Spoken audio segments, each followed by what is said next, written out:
inlay that without cracking it? I think Trevor's still had a wooden fingerboard. The neck itself was aluminum. So like the fingerboard wasn't aluminum.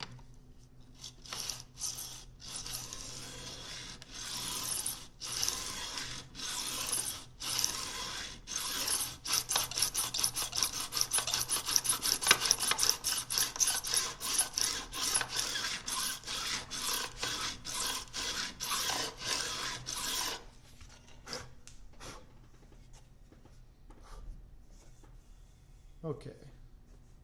Okay. Oh, no, it's not okay. This is not okay. I have to make it better. I have to strive to make this the best frets I've ever done. Everybody's counting on me. If I don't deliver, what will all my viewers think? I can't let them down, no matter how tired I am today.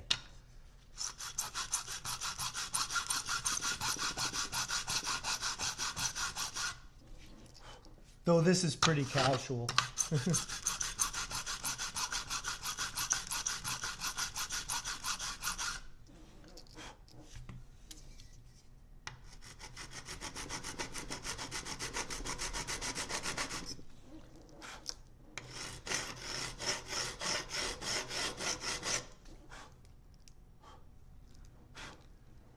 I'm definitely going to make some nice this time. Gotta step it up. I now have a reputation as a luthier.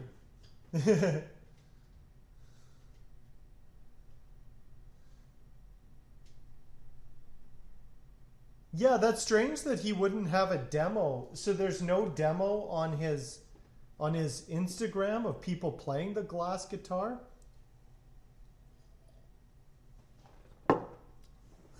That's strange.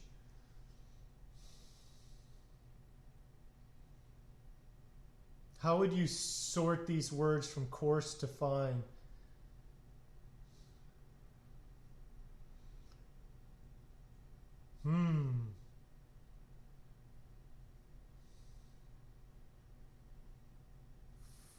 Depends. Hey, Ragemain. Ask Ragemain. Planing, scraping, sanding. You can get pretty fine scrapes if you have like a nice little plane. You can take off just as much as you do sanding. Just perfect little curls.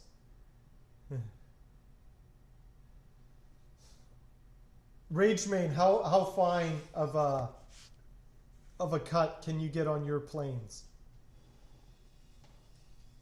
I think you can do the equivalent of about 120 to 200 on a plane. Yeah. Yeah. It's a secret project. You keep that secret project to yourself. Don't let these people find out about it. They'll just steal your idea. Okay. So, I've got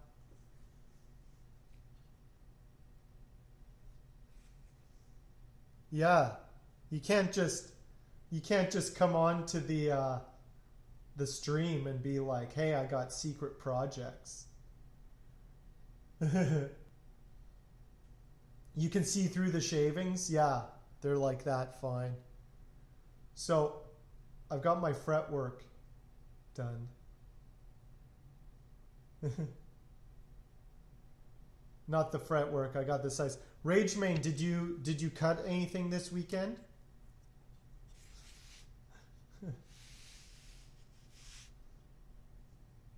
You got secret projects, Momo Ball?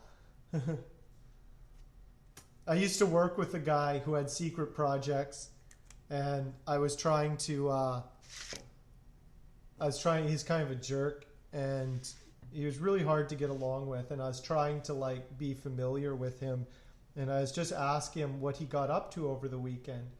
There's this guy I used to work in a shop with, and he's like, oh, I was just working on some projects. And I was like, well, what kind of projects were you working on? And he just looked at me like, the secret kind, and then like walked away. Oh, Travis. Hey, Frank Grimes. Wife took a secret vacation. All these secrets. What's with all of you people and your secrets? Secret vacation, secret projects. You guys start a secret project. Everybody needs a secret project right now. But don't tell me it's a secret project. Frank Grimes, do you have a secret project?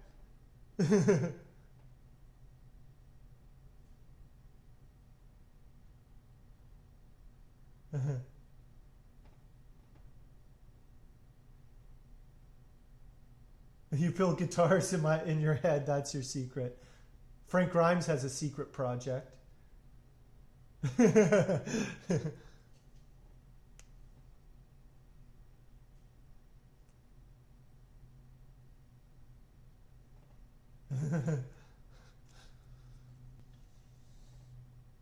I got secret projects too, you know.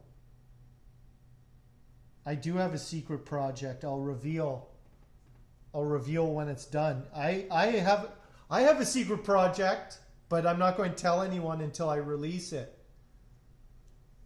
But I'll tell you this, my secret project involves Tim, the drummer next door. So I have a secret project.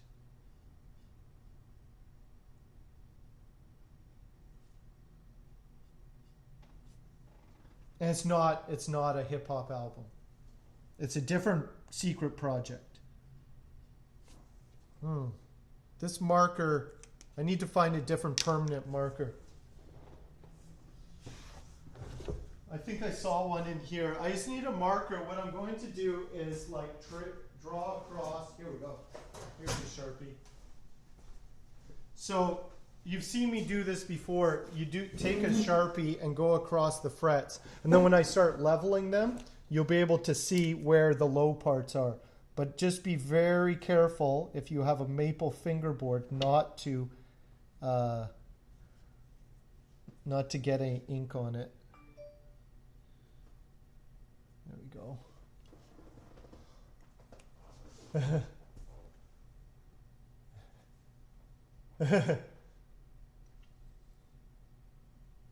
You're never going to even tell me until it's done.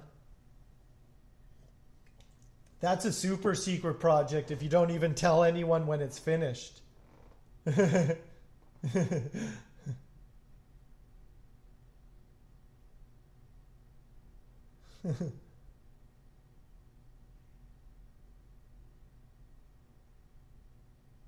10 years, still in tune. What kind of bass is that, Frank?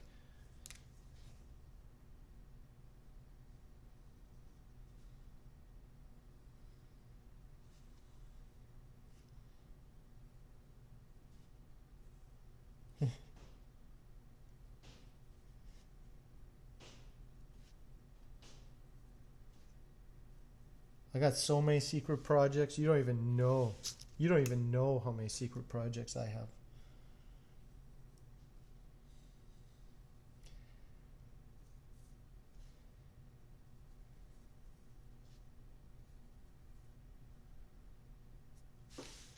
My secret project, one of my secret projects is to expose Cat's secret project and steal it.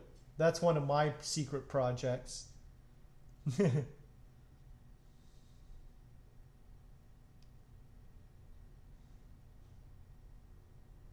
Ibanez SDGR 5-string. Nice.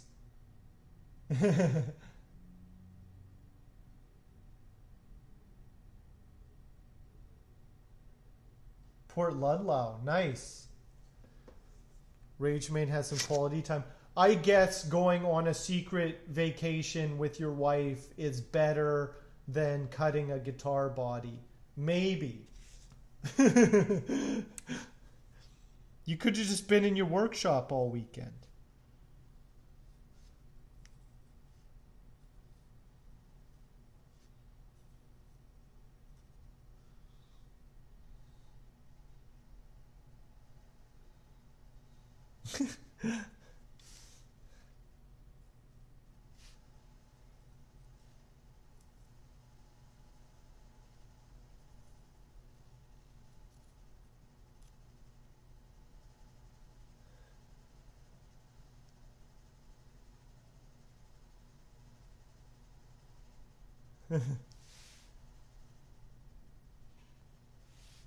Nice. That's an awesome surprise, Rage.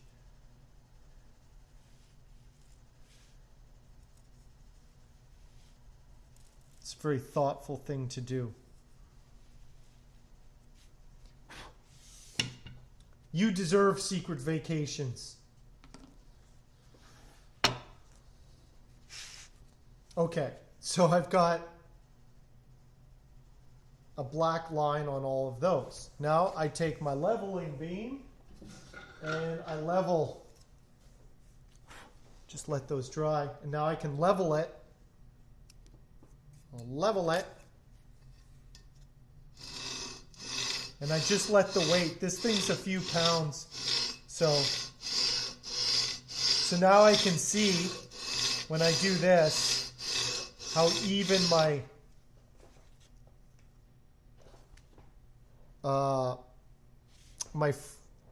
radiusing of the fingerboard was.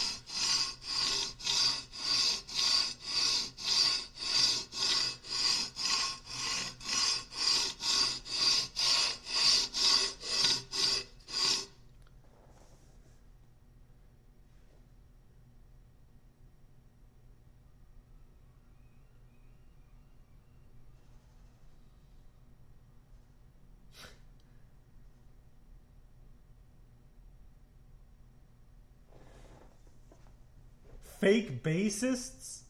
What's a fake bassist? Phony bassists? Are you exposing people's secrets?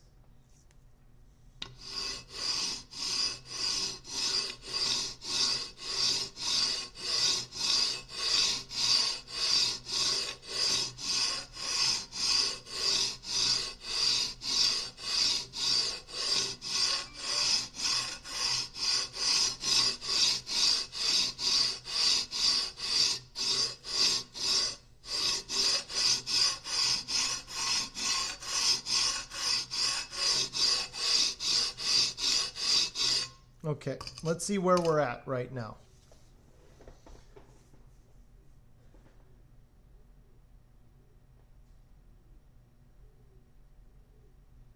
You bought a small piece of natural rich light?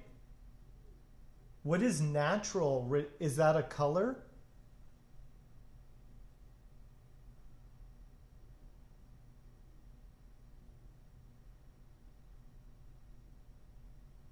Oh, and then they try and lure you into a trap.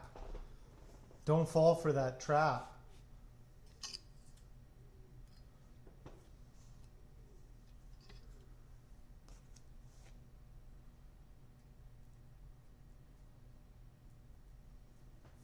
It's brownish pineish. I think I saw that. I was looking at the different rich light colors. And they have like, yeah, kind of a tan. And they have a red and a blue and some other kind of layered ones. Brownish pineish, yeah.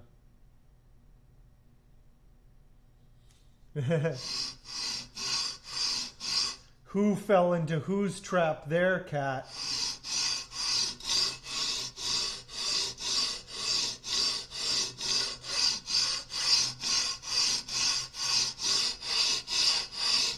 Looks like cat caught another mouse. That's what she says to herself. It looks like cat has caught another mouse. Anyway. So it's still low here. So everywhere there's still black. Most of it, it's still black here. These ones are low, and it's still black there. So I just have to even everything off.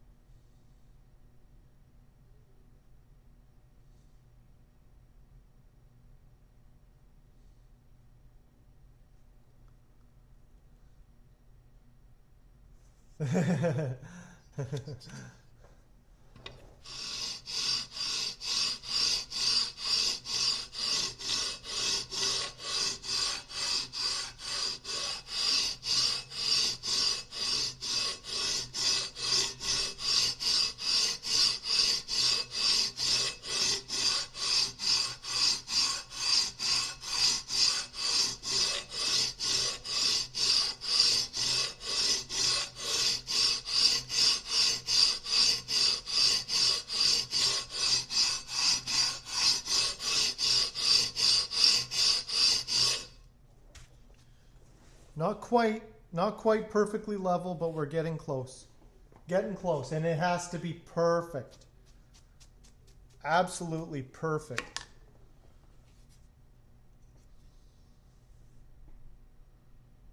Yeah, it's getting there. So right down the middle here, you can see it's still black. Kind of there.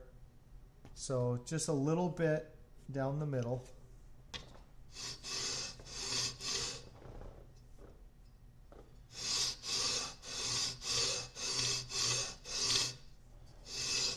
So you don't really want to push with this thing. You want to just kind of like move it along over there. It has weight.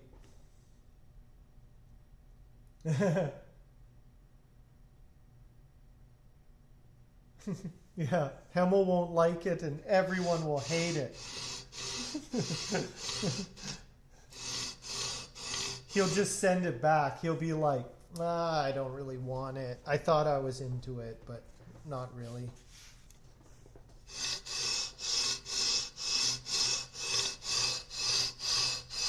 Then I'll just give it away.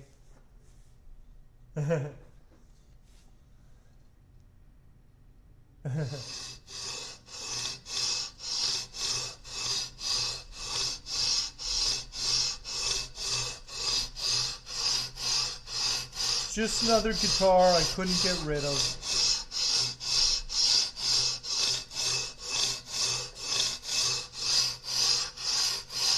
So, Ragemain, what radius did you do on yours? Did you do it like a standard telly radius? Did you do like a 9.5? I can't remember. I think maybe you had told me. I did a 16 on this one.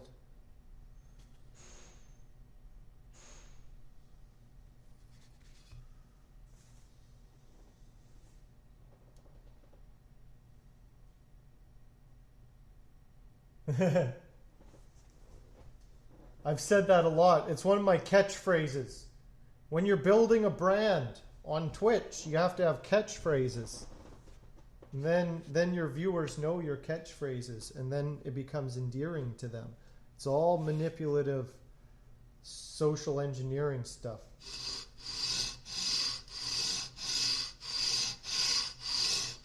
Building guitars is just a vehicle for me to control people's minds.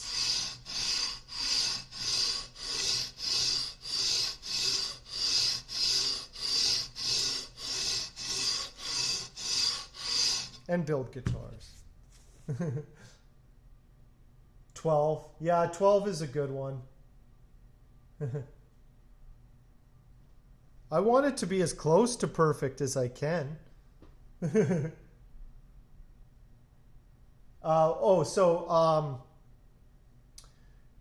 Frank, the fingerboards, there's a radius on them. And so how you have to think about it is, so I made this a 16-inch radius.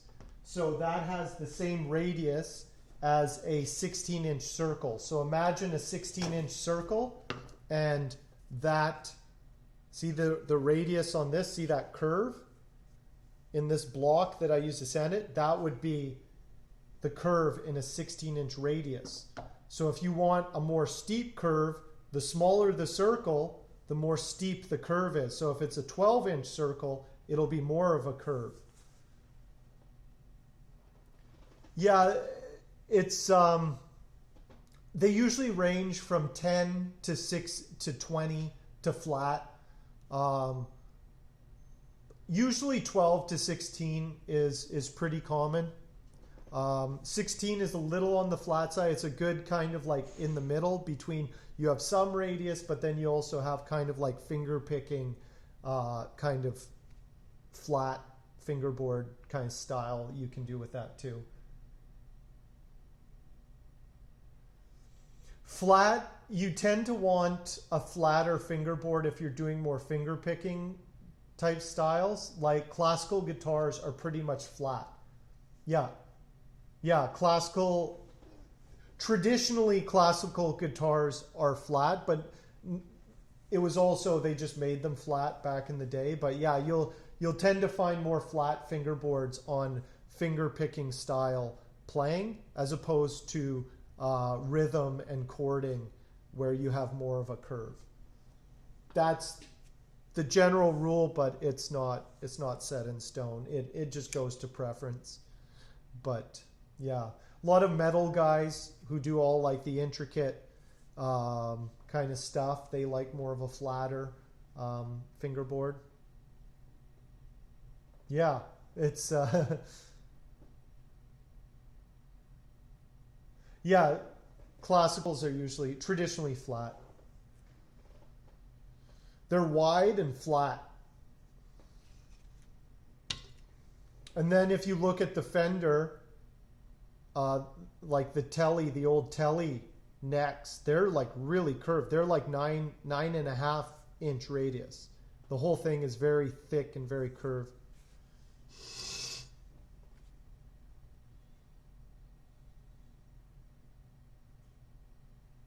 Yeah. Yeah, it just depends on the style. For sure, Luke. What do you prefer, Luke? Do you prefer a flatter or a more radius?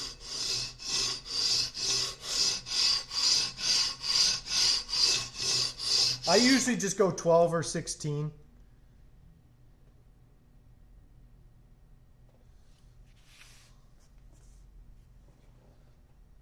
That's usually it for me.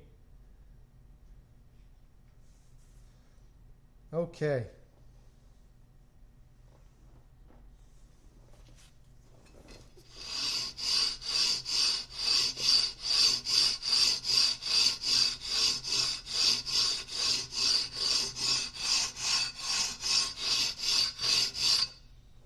Okay. That's pretty close. So now I go in with the fret rocker. I believe I still have the fret rocker over here. And then I'll show you that little tool. I've shown you this before. Hey, Pulpo Bot, how are you doing?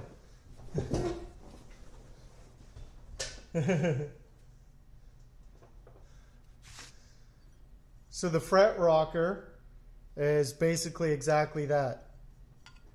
You put it on 3 frets, and if it rocks, you know that one of them is too low, and you can tell which one is too low. So this is about testing how even your frets are. So you go between 3, and you do the 2 sides and the middle. So there's no movement there, and you can feel the movement, and it's not a lot of distance. Like, it doesn't take much for them to be off. I'm doing pretty good, Pulpo. Just been finishing up doing a bunch of electrics, and I'm just finishing up this. Hopefully this week I'll get this Strat done. So I'm making it for Hemel, one of the guys in the chat right here. So things are doing pretty good.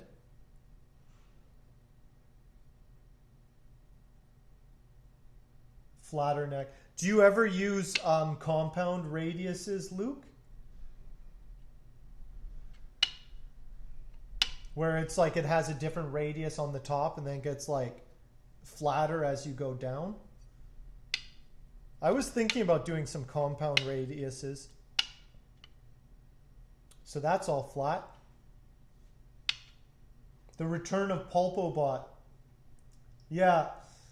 I don't know if it's more complicated. It's a different process to do electrics because now you have the electronic component. It's bigger, but it's like you cut out the bodies. It's a little bit different because it's like, it's all routing. So like when I do one of these bodies, it's all like, I route it out. I don't carve it. So it's a little different, but just, it's still guitar building, but I've been doing a ton of electrics this year. Not a ton. I've just been focusing more on electrics this year.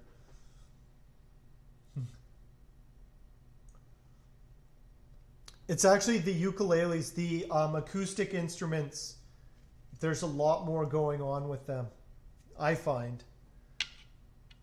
I don't mind electrics. I said I was never going to do electrics, and then this year I had some ideas and I started doing it. Most luthiers, they either do electrics or acoustics. Very few luthiers build both. Not that I'm special. Meredith trained me how to do both, so I can do both.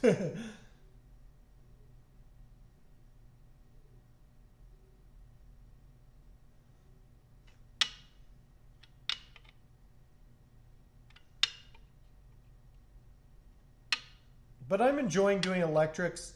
One of the things that's nice about doing electrics is I can finish them a lot sooner.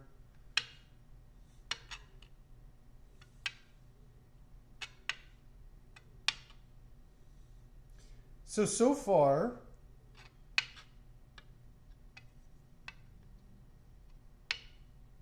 wow. Okay, these are all pretty even. There's no rocking, so that's really good. So these are all even. Oh, there we go. I found one. I found one that was not.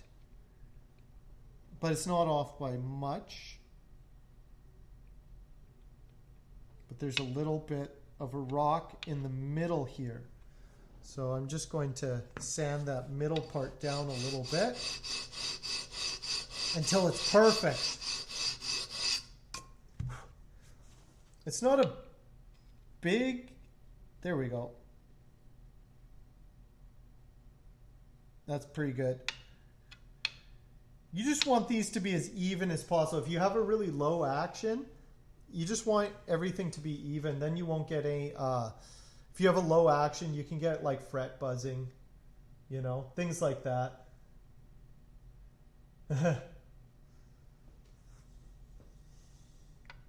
I finally got my lurk functions working. But I wasn't really thinking about doing electrics. And then I just started doing them. And then Hemel wanted one. And I was like, oh yeah, I can do it. So now I have two. I have kind of a Tele style and a Strat. A maple hollow body Strat. That's an original shape, which is super nice to have. So it was all worth it. So I guess I got a guitar company now.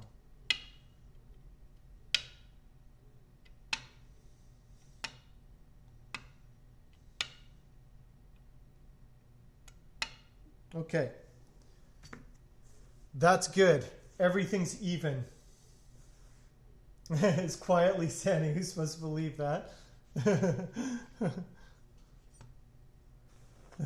Two amazing electrics.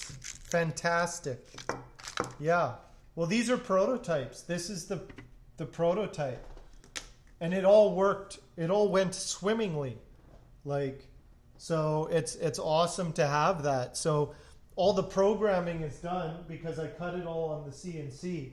So it's like now the program's done. And so if I ever need to make more, I just glue the bodies to the piece of wood together and cut them out and do it. So it's like, it took a little bit of work to get it all running, but now everything like went pretty well.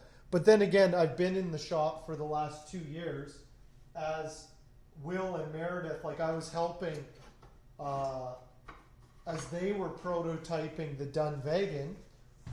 So it was, I guess I learned a few things on how to prototype an electric guitar. And now Meredith, what do the bones say for tomorrow?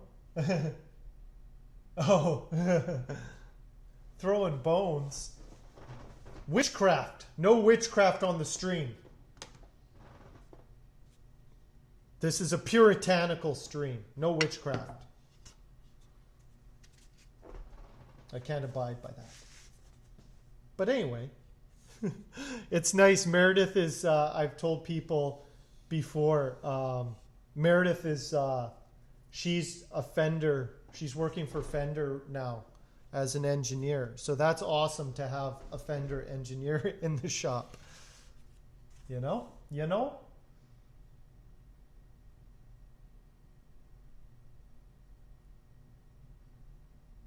Yeah, exactly, Luke. And that's what I realized too. Like I like doing, I like doing acoustics, but electric guitars are just way more accessible for people. And you know, it's it just makes sense. And I don't have a problem with electrics. I like doing it now, but it wasn't my focus from the start. But it's way nicer to have like for people to kind of see me making these guitars. And, you know, they come in on the first of the week. And then by the end of the week, it's like almost done. So you get to see, it was taking way too long with my acoustic instruments to, you know, there was just too much sanding. Too much sanding. I know there's sanding fans out there. But come on, you know. I had to get some things done on stream. Nice. Oh, one of the master builders. So Meredith will probably be working there with next year or whenever COVID's lifting. She's just going to be working remotely for now. And then eventually she'll be down at the Fender, like wherever that is in Southern California, like Corona or whatever. So that'll be nice. But for now, she's still in the shop. She's working remotely, so that's good. We still have her for like a year or two. Borscht? Yes.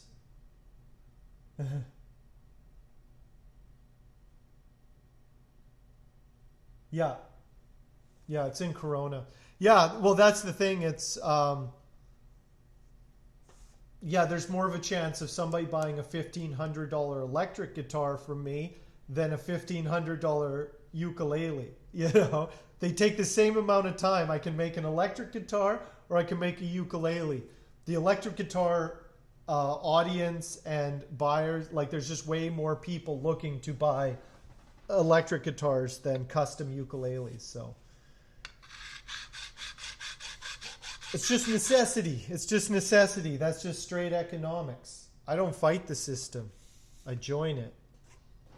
You thought I was a rebel who built guitars by my own rules? No, I sell out right away. But I sell out in my own way.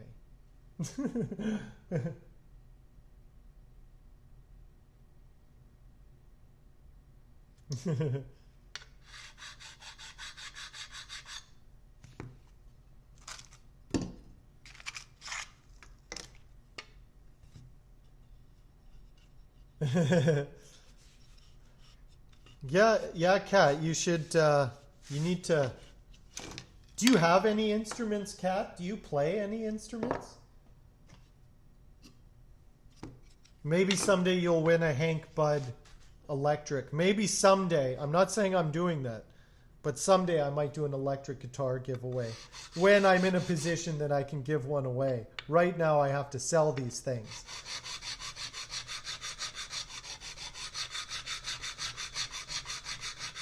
But maybe someday when I get enough subscribers, I can sell, or I can give a few of them away.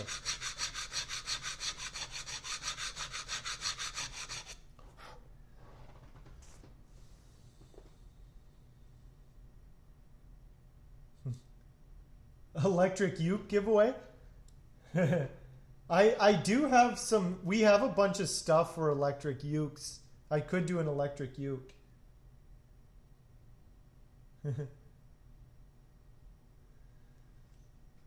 A tin whistle. I was thinking about, we call it the penny whistle here, but I love the tin whistle.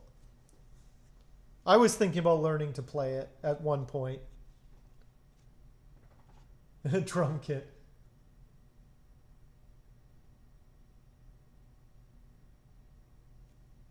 Yeah. Yeah, there's nothing wrong. Because that's the thing. Over a lifetime, you buy 4 or 5 $300 guitars. Or, you know what I mean? Like, you always have to get a new guitar. You buy yourself one really nice guitar. And it'll always be a really nice guitar. But every time you buy a $300 guitar, it's always going to be a $300 guitar, you know?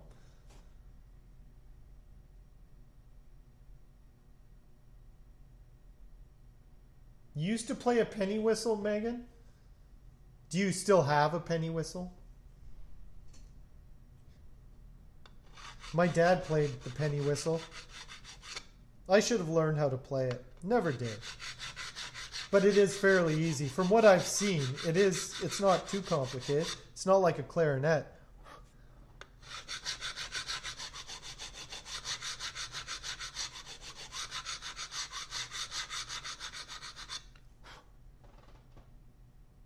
Okay, so right now, what I'm doing, just so you know, I'm using my diamond tipped, see the diamonds?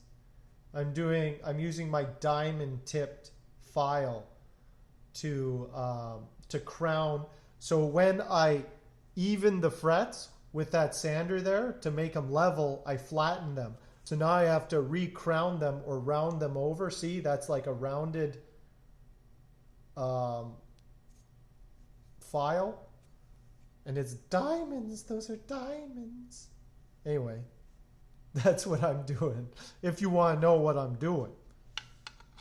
So I'm going to do that and re-crown that, and then I'll do another thing, and I'll tell you what I'm doing when I'm doing it. But right now I'm crowning. That's what it's called. A 30-year mortgage for guitars. Well, that's the thing. The classical musicians take out mortgages on their instruments, and they're insanely expensive. Like the violins, the oboes, the cellos, like those things are insanely expensive. You have to take out a loan to pay for those. Some of them go into like $500,000, you know?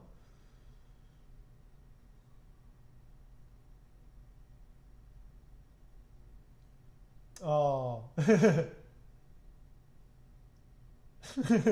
That's a marimba. That's like totally something that,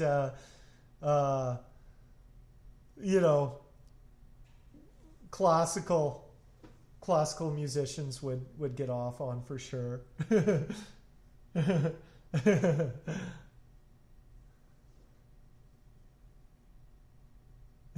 I wouldn't be able to like tell the difference between, I can't think of what a xylophone or marimba is right now. I too would be laughed at by the orchestral world.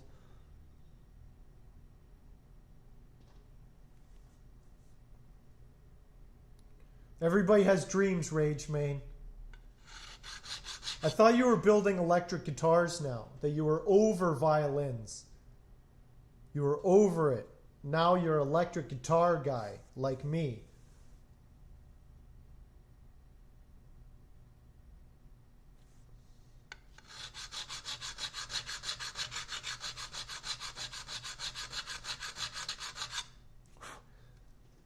See, that's the thing, that the only thing I kind of know is woodwinds, like clarinets, flutes, piccolos, bass clarinets, saxophones. That's kind of what I'm familiar with.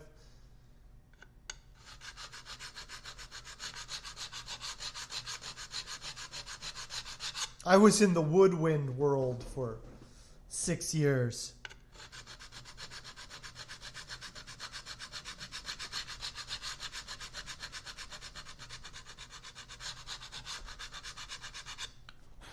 There we go. There we go. Slowly, slowly, slowly, these are all getting crowned. All getting crowned for Hemel. Never. Rage Main is a luthier, a violin maker until the end.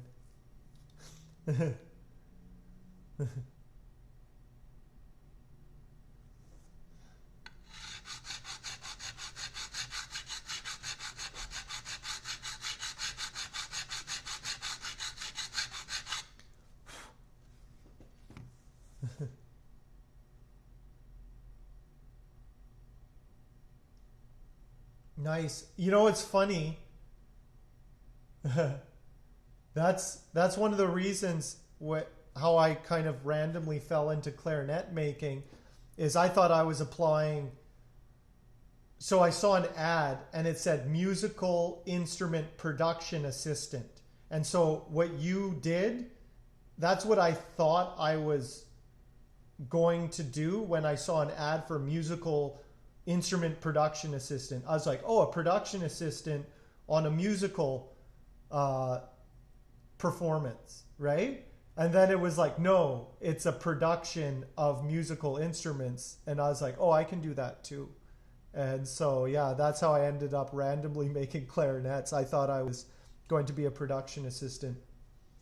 And it was like a factory, a small production facility.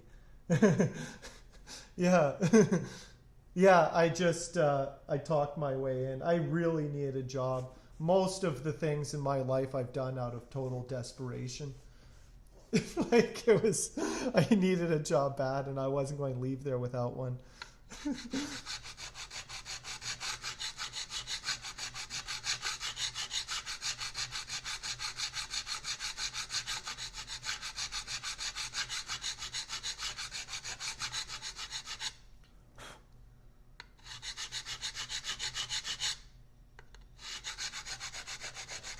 Then I ended up being there for 6 years, 6.5 years. So it worked out. It is what it is. And then I met Meredith, and that's how I got here, just randomly. A Craigslist ad for musical production assistant.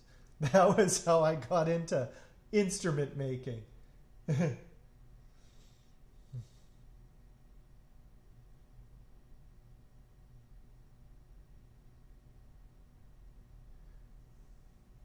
I'm in Vancouver, Luke, so it's very wet out here. It's very wet and humid during the winters out here.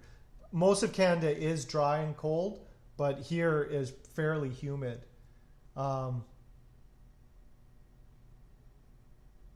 Yeah, that is always a problem with environments where it's like you have such extremes from like summer to winter. It's not impossible to do, but your wood will warp over time. Like you can get things to control the humidity, but it's very hard to keep that under control. Yeah, this tool smooths out the frets, rounds them over. Yeah, Vancouver is very consistent. We don't really have a whole lot of differences humidity wise from summer to winter.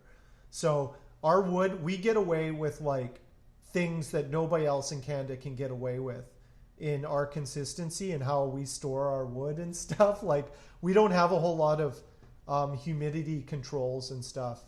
We don't really have to. But I would be kind of wary about sending my instruments somewhere else. That's why Hemel, I'm going to give you a list of things to do when you get the guitar and how to slowly acclimatize it to your environment over the first month that you get it.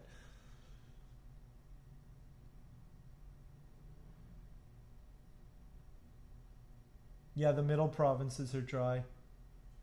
Yeah.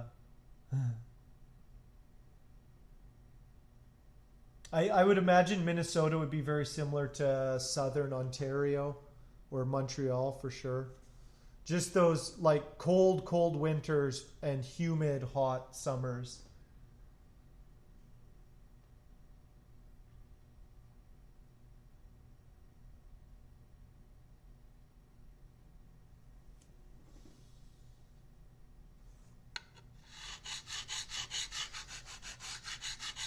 Sometimes it gets pretty hot We have an air conditioner in the shop because it gets pretty hot in here in the summertime. There's like a couple weeks in the summer where it gets super hot, and there's a couple weeks in the winter where it gets cold, but it only lasts like maybe a couple weeks.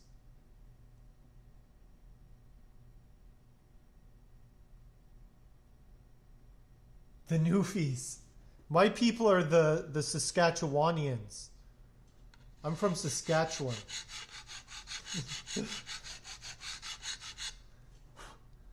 The Newfies are their own thing.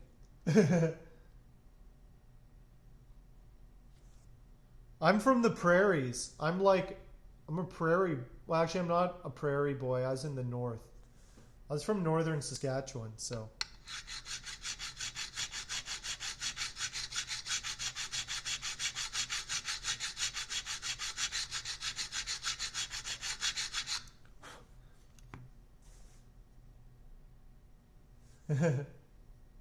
Saskatchewan. Just how it sounds. Saskatchewan.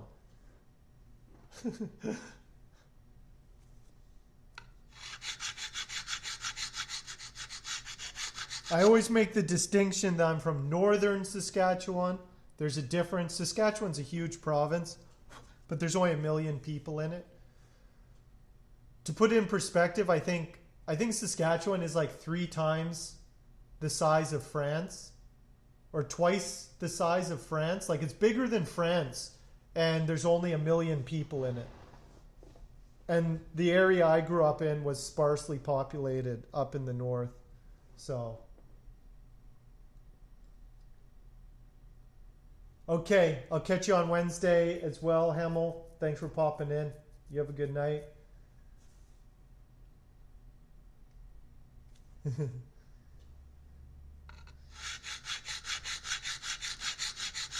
That's the thing about Canada, is the provinces are huge. The country's huge, but there's so few people. In the rural areas, the cities are big. Vancouver's a big city. Toronto's a big city. Sprawling.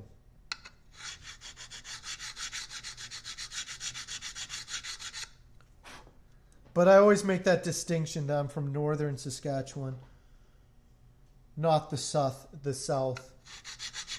It's different in the north.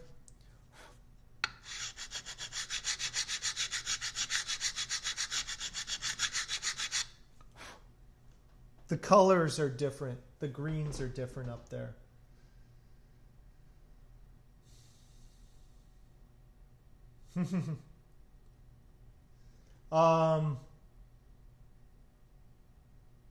If I hopped in my car from where? Here or Saskatchewan? So in BC, I could drive to the Arctic. There is a road now. I could drive from Vancouver to the Yukon. So here's the difference. I could drive from Vancouver to the Arctic Ocean through the Yukon. I could drive right up northern BC into the Yukon, and they recently finished a road in the last couple years. It's not a great road, but if you have the right kind of truck and a few extra tires, you can drive to the Arctic Ocean now. Saskatchewan, you can drive up. The end of the road is like what is the last? The end of the road would be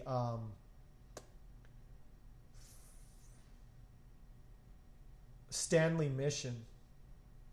I think Lac La Ronge, Stanley Mission. That's kind of the end of the road.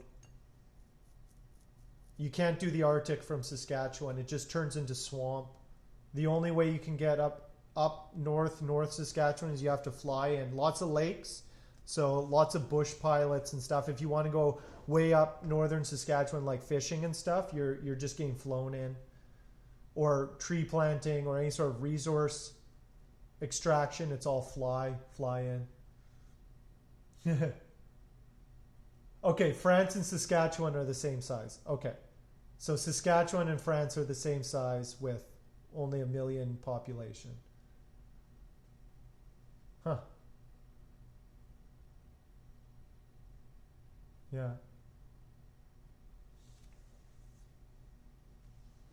Do you know how many Irelands we can fit in Saskatchewan?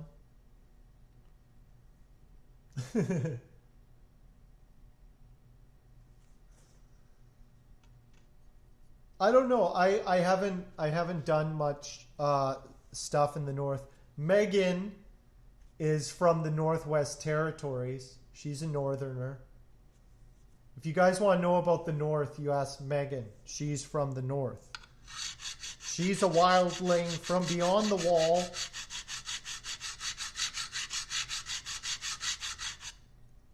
She's a wildling. I'm a northerner. And then, yeah, that's how it works. If we were Game of Thrones, Canada would be the north, and then the Northwest Territories and the Yukon and the Arctic, that would be wildling territory. Pulpobot is definitely a southerner. You thought Megan was English? Interesting.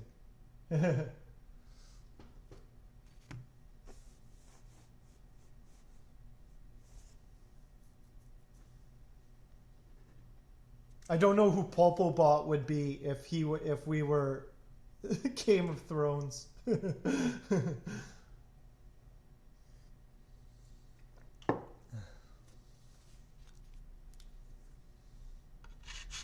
I like the Northern Hemisphere and I never want to leave it.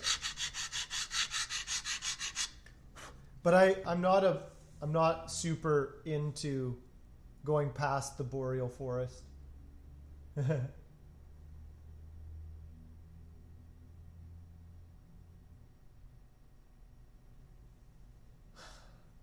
You can live anywhere in Canada if you can figure out how to survive. A lot of people don't live in Canada. They survive in Canada. And that's kind of part of the makeup of the culture of why Canada is the way it is and why the people are.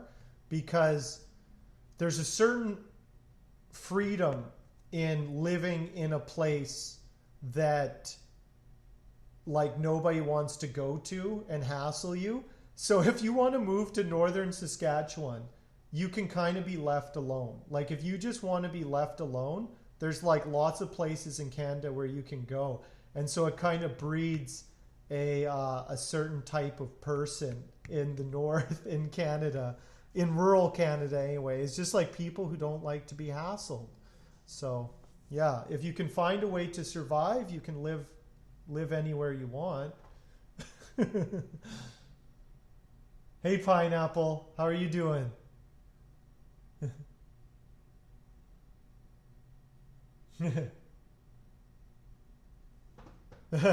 I'm still working on guitars. I haven't got around to the wood tuba yet. Not yet.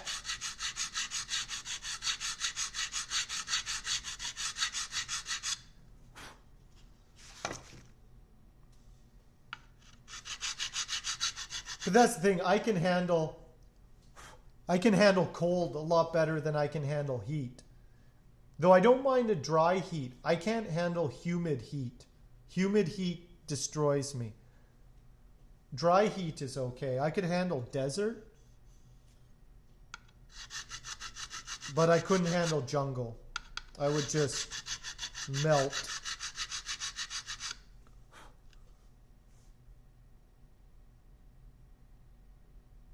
Yeah.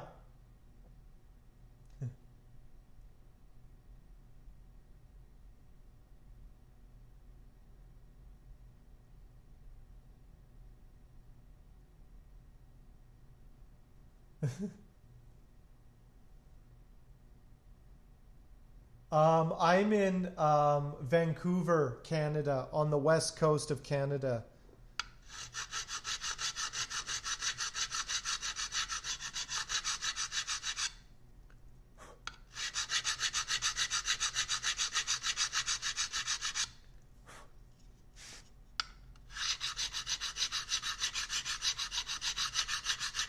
I do have to step it up. I gotta get these frets done.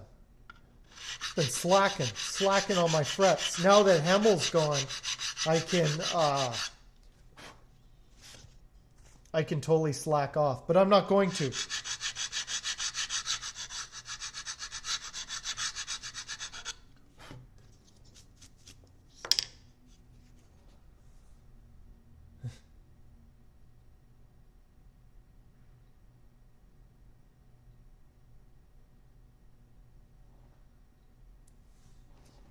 Yeah, I could see that. I don't know if I could handle Australian weather. I have no desire to go to Australia, though I hear the people are nice. Though I have no desire to go there. Just be too hot and there's spiders and things everywhere. Don't worry, I won't fret over it. Yes, North America is filled with like English place names. They just named it like the same thing. Like here in Canada, we have like, oh, just down the road here is New Brighton Park. You know, we have Hastings Racetrack. It's all like named after British places, English places. The town I went to school in when I was a kid had a town in England it was named after. Medstead.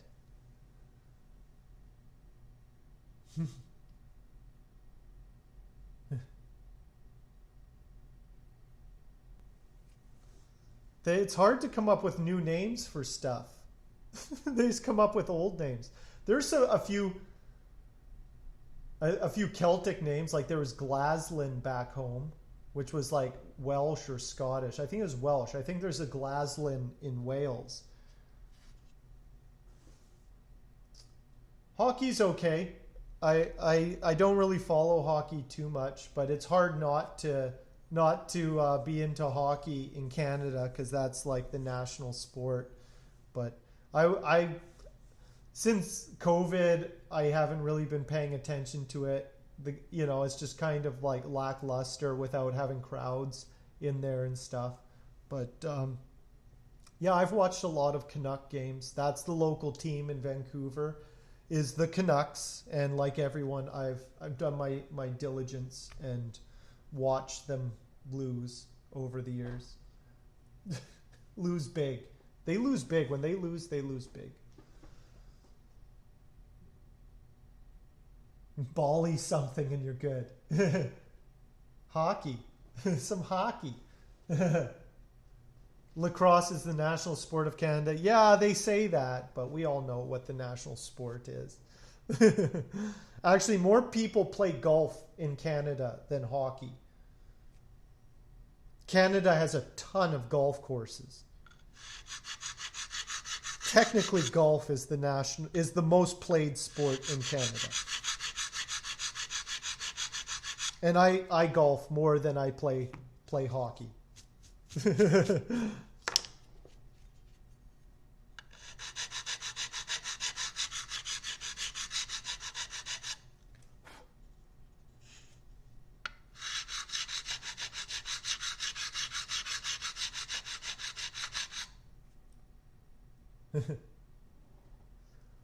There's a bit of rugby out here. Not much. Like, that's the thing. I think we have a rugby team out here. Hockey hockey overshadows everything. Like, we have a AAA baseball team. We have a Canadian football team. But everybody's into hockey.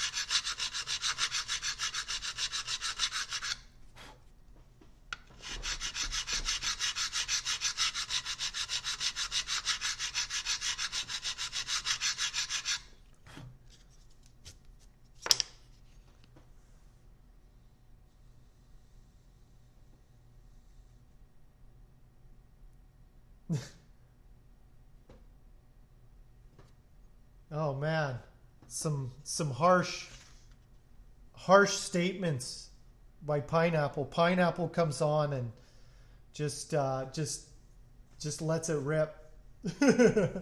So, are you a American football fan, Pineapple?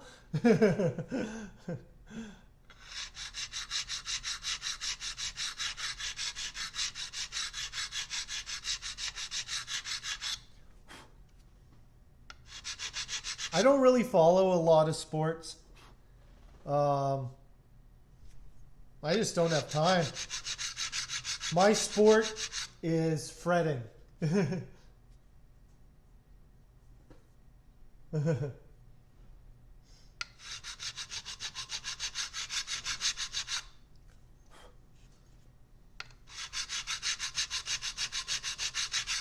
This is my sport.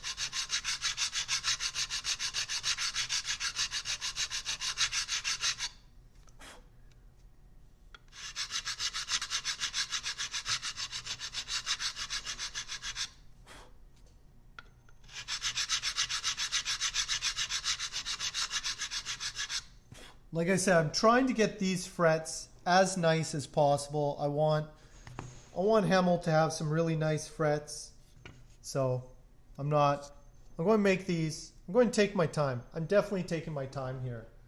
But it'll be worth it in the end. I can probably do it a little bit faster because I'm chatting. I'm putting my file down. I'm watching this this happening in the chat right now. I'm not. Strong opinions. Everybody has strong opinions about football. I have no opinions about football, so I don't have a dog in this fight. So I'm just going to let it go.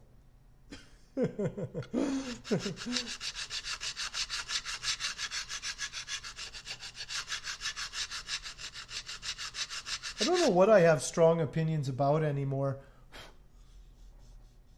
Like, I still have things I like and things I don't like, but I find I don't really have strong opinions about anything.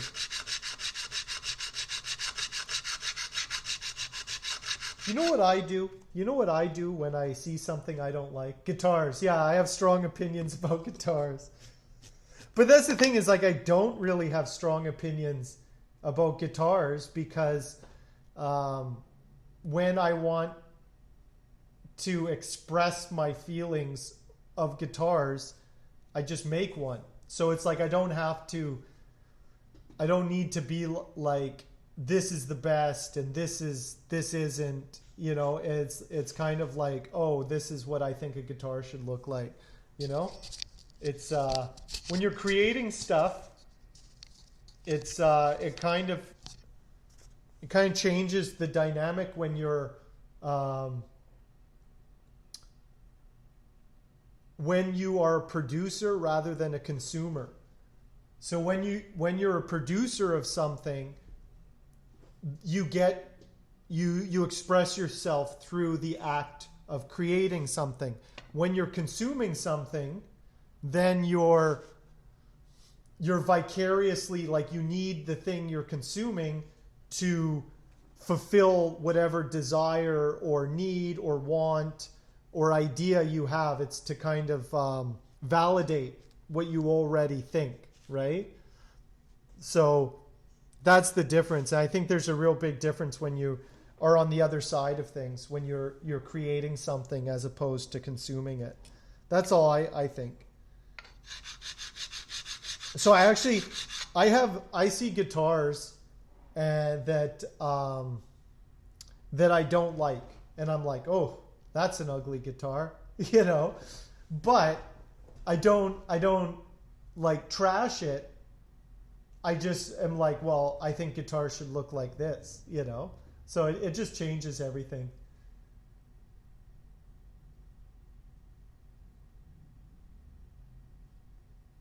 Yeah. Oh, you're getting into, yeah. It's completely different when you're on the other side of things, for sure.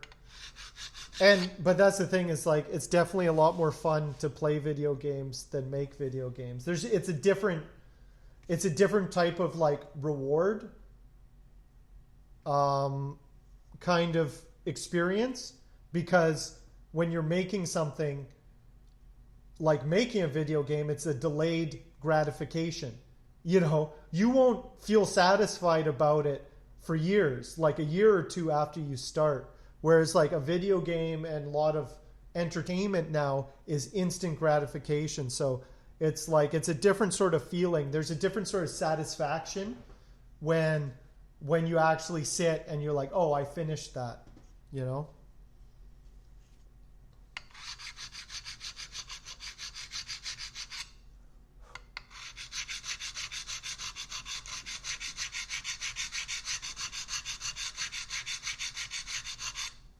Though I've had some friends who've worked on like big like games, like AAA games, and they said that one of the things when you work on a giant project, a giant game, you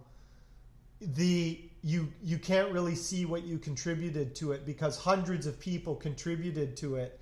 You were just like one person. You were texturing the trees for the environments or something, right? And so then your input in it becomes very small. That's why I think it's much more satisfying doing indie games, like just doing your own games. If I ever did gaming, I would have done that. I wasn't a really big fan of the studio system. Too much of an individualist. Too much of an artist. I'm a sensitive artist. My ideas must be acknowledged.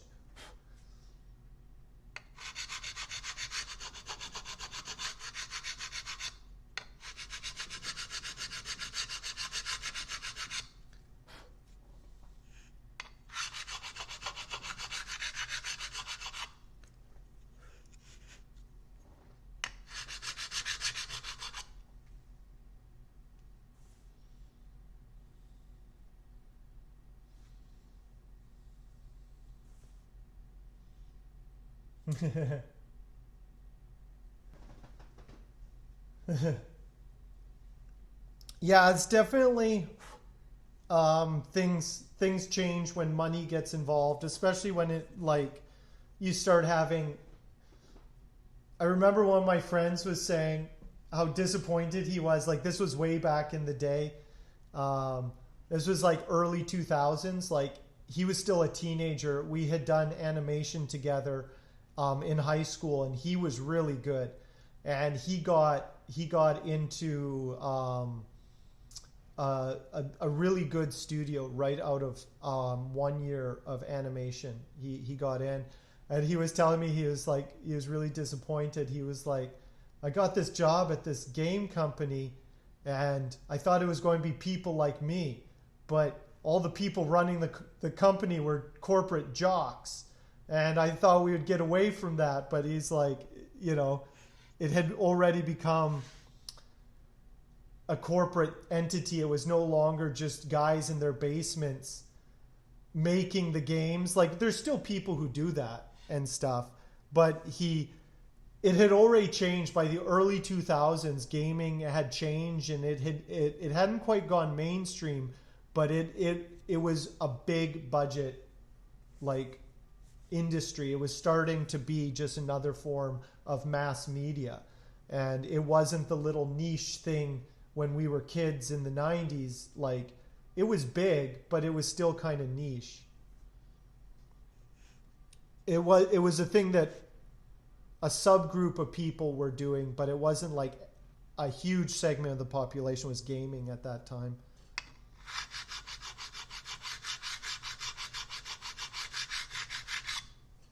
But then it swung back. It swung back into the other way, where it's like now there's all these platforms, you know, for releasing independent games and stuff.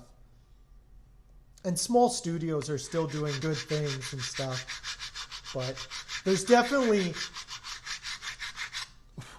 a lot of big companies have really squandered their the trust of a lot of gamers at this point. Like, I don't know who you could even trust at this point, you know?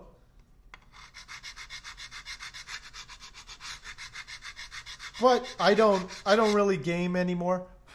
Though I'm waiting for Mount and Blade Bannerlord to be out of beta version, and then I will play that possibly next Christmas. I give myself 2 weeks in December to play games. So maybe next Christmas I'll play Mount and Blade Bannerlord.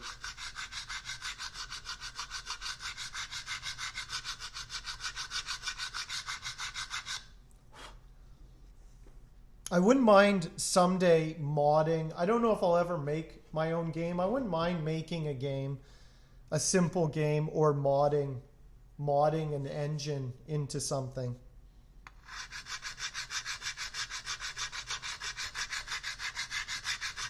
So many projects to do. I don't think I have time.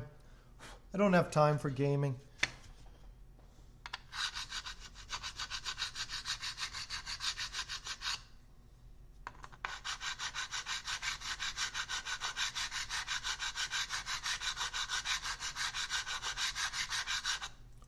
I think that ship has sailed. If I was going to get into gaming, it would have been in my 20s.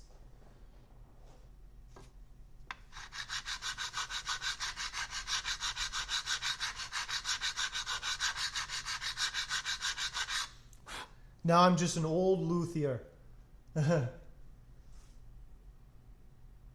Yeah, Binding of Isaac is just doing your own version of that. What is it? The rogue style game where it just generates enemies and stuff. What is that called? When a game that just generates, I can't remember what that style. I was just into those guys. Oh, really? I was just into those guys because like they were like producing their own games around that time. Like that's the thing when they were kind of putting out like Super Meat Boy and stuff, I was like considering like starting like doing an indie game, and then I was like, no, I'm going to do animation. And so I was at this point around that time period where I was like, look, I can either do a comic book or an animation or a game. And thanks for the cheer there, Hot Donut. I'll get back to thanks, I appreciate that. Anyway, there was a time in the 2000s where I was like, I wanted to produce something independent, and I produced an independent cartoon instead of doing a game. But I really liked what those two guys were doing. I forget their names, but it was kind of exciting at that time when people were just like putting out their own games, and Newgrounds was like, you know, all those guys kind of came out of the whole Newgrounds scene, and that kind of like fit with kind of the humor I was doing and stuff at the time. Let me see. I'm going to look at it too. Hopefully it doesn't crash my computer. Nice.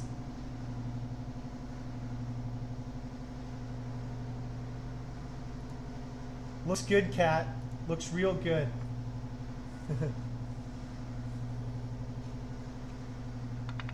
Anyway, I gotta get guitars. I can't talk about the past. Yeah, I've seen that before.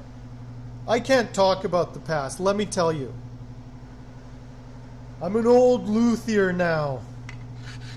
My dreams are all dead. I have no more dreams about making it and making things anymore. I just polish the frets. That's what I do. It's strange. I think I'm still stuck in that narrative. Guitar tote bags. Yeah, for sure. Get those frets fretted. Yeah. It's funny how Pulpobot, when you were a kid, did you always want to program, make games? Like what was your dream as a kid? Was it to work with computers or did that change over time? A guitar shaped tote bag, yeah. A tote bag with guitars on it. Do a Hank Bud tote bag for all the fans. Kat, when are you going to do the Hank Head, the Hank Head project?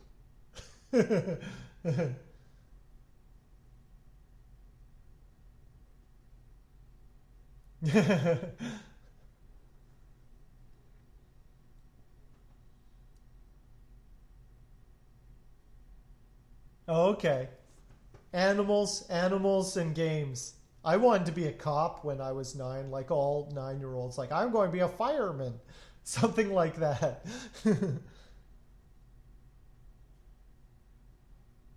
What I thought I was going to do as a kid?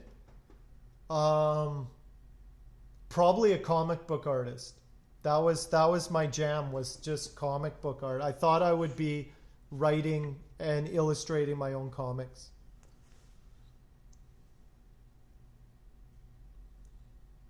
Yeah.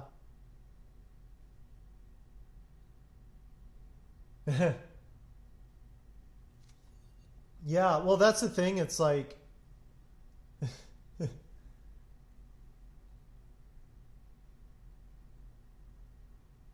you didn't you didn't want to cure sick animals anymore?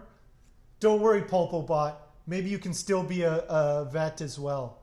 Everybody has to just go back to the childhood dreams. Forget programming, Pulpobot. You have to start an animal refuge in your new place you got. You can just take care of sick animals and nurse them back to health and release them back into the wild. Pulpobot's animal refuge.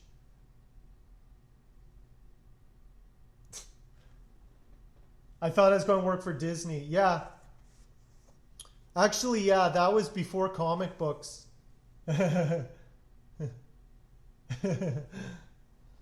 Before comic books, like I animation, comic books. When I was really little, I was really into Disney and I wanted to make Disney cartoons when I was like super, super little. I was obsessed with like Fantasia and Alice in Wonderland and all the like the old Disney stuff. I was like just so into that stuff. So when I was in grade 8 and 9, I was like, yeah. I was like, oh, maybe I'll work for Disney someday. I'll make the cartoons. So I guess I did do I did do the cartoons.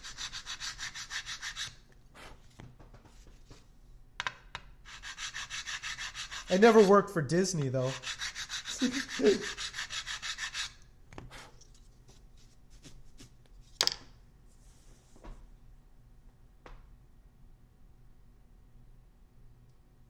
I was thinking about a giant rabbit farm. Maybe someday I'll get a rabbit farm too. One of your rabbits? How many rabbits do you have? That just leads to more questions. When so is one of my rabbits.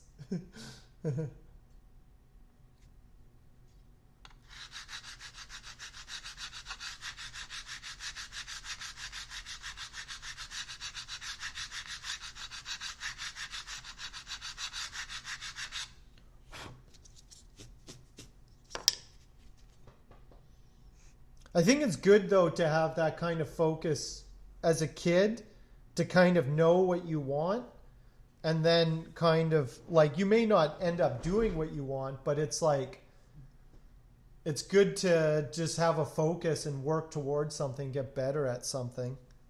That's what I think. Better have 2 to 4 than 2.4.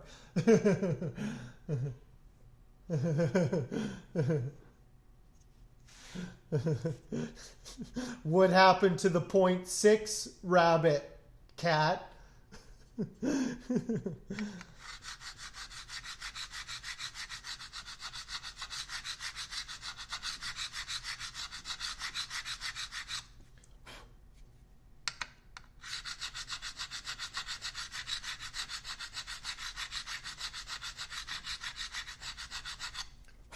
But you know what's great about programming is you can do it from anywhere. So it's kind of like being a programmer, you can kind of just be anywhere and do that. That's what's great about that. That job is something that can facilitate a lifestyle. And in the end, I was reading this book once, and that's what this one woman was saying, that as you get older, it's not really about the career, it's about what kind of lifestyle. And you should never choose a career based on, I want to do that job. Your career should be based on, how do you want to live? And then find a career that facilitates how you want to live. And I thought that was very good advice, because in the end of the day, it's like, what kind of lifestyle do you want to live? Because nobody, like, unless you're like a workaholic working 80 hours a week, you still have to live. So you might as well enjoy your life, you know? Know what I'm saying?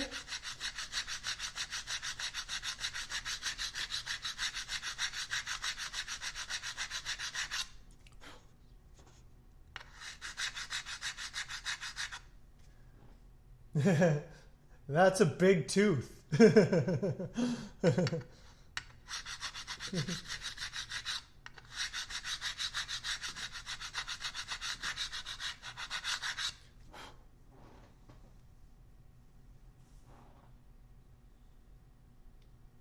Yeah, it's true.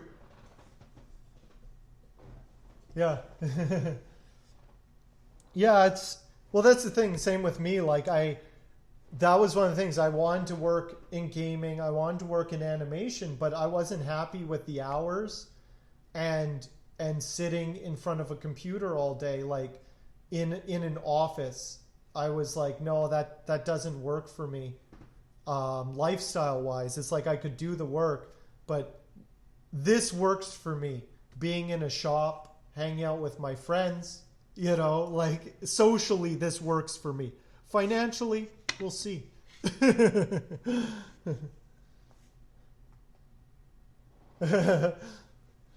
It just didn't work for me. For some people can do it and it's fine, but it was like, I'm not knocking sitting in front of a computer all day. I'm just saying it just didn't. It's what I thought I wanted, and then when I realized, I was like, oh, this is how I'm going to be living. I was like, oh, I have to do something at least a little more physical.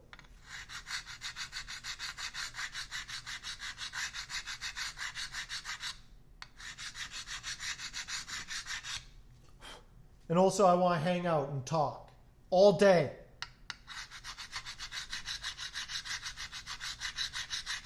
The shop environment suits me better.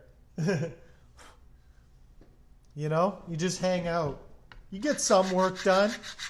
Hang out, talk a bit. People come and go.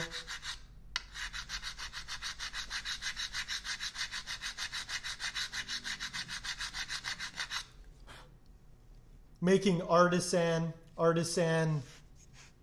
objects and things, you know, works for me. It works.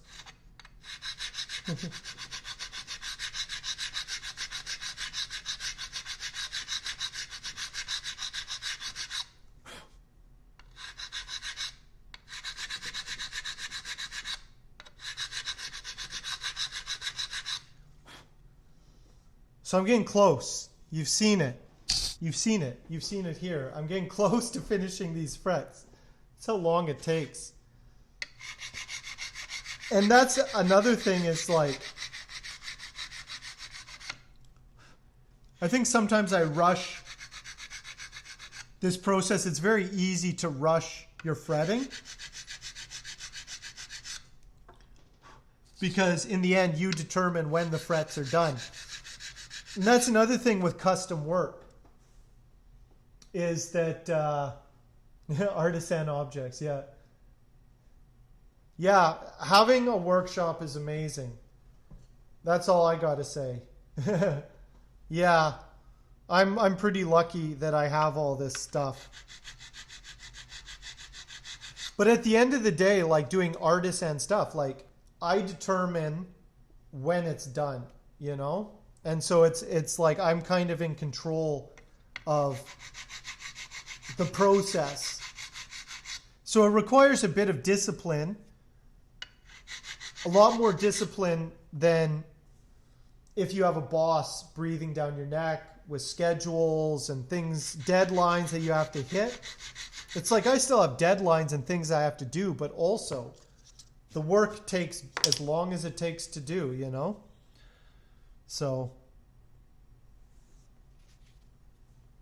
it just takes as long as it takes.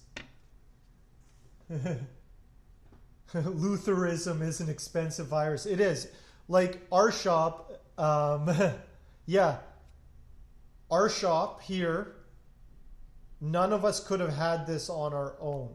So it took like a few of us coming together to create this space because it's like our dream shop, but none of us could have got it ourselves.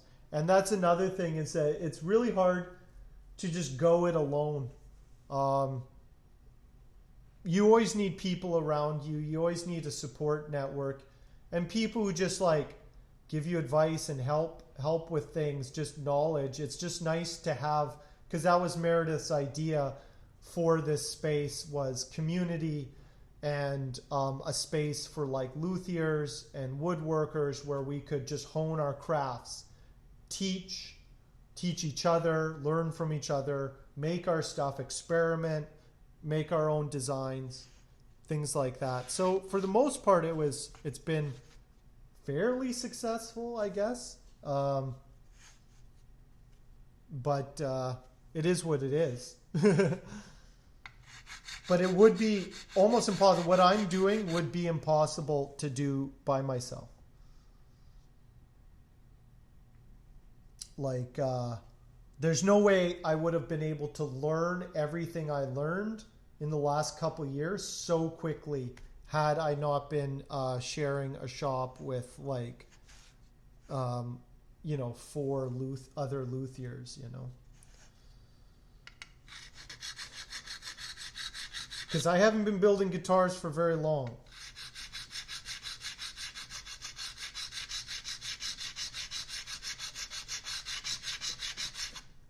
But I never really apprenticed under anyone either. Time and space, yeah. Time is the most valuable thing. Time, money doesn't matter. Time matters. At the end of the day, every person has the same amount of time.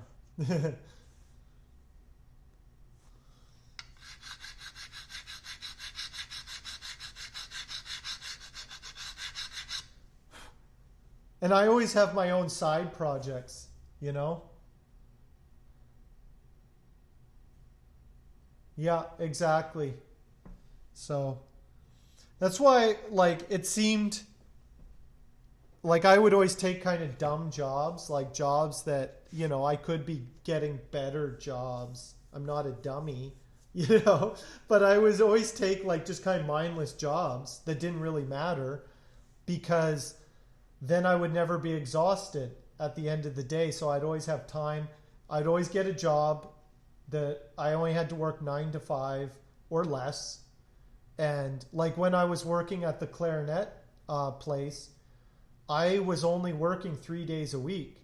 So I had 4 days off every week. Like I worked Wednesday, Thursday, and Friday. So I had Saturday, Sunday, Monday, Tuesday off to just work on my own projects. And that's how I was able to do all the animation stuff and film stuff I was doing at the time. But I was making just enough money to pay my expenses. I could pay my rent. I could pay for food. I'd occasionally get an illustration contract and buy equipment with like selling artwork or whatever. And I was able to to do that for about a year and a half, almost 2 years. And it was, at the end of the day, like that's the thing. I was getting by. It was tough, but it was possible. And I had some friends who were working at studios, like animation studios. I had this one friend, and he was like, at the end of the day, like he bought himself a fancy car and an apartment. And so he was broke all the time because he had all these expenses. So he was like, at the end of the week, like, we both have the same amount of money, but you have twice as much time. So you're the wealthier man. And he was making like 4 times as much as me, maybe probably even more than that. And, but he was working like 60 to 80 hours a week at a studio, and had no time for anything, to just go for a bike ride, things like that. Like, nothing's better than going for a bike ride in the afternoon on a weekday. It sounds kind of lazy, but I was productive, but I was also super casual at the same time. Like, I had a pretty good lifestyle.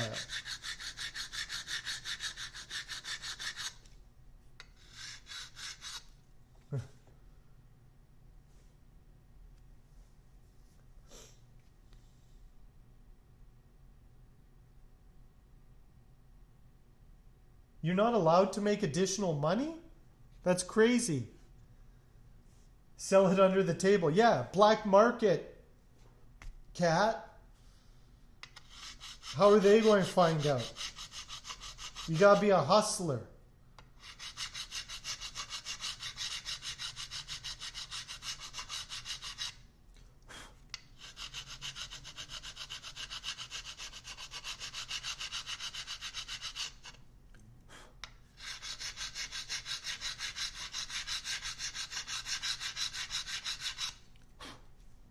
But anyway.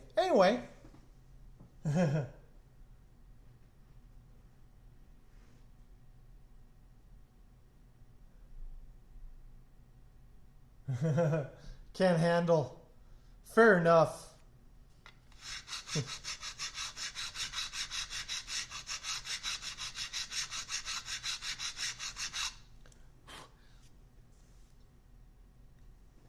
I used to think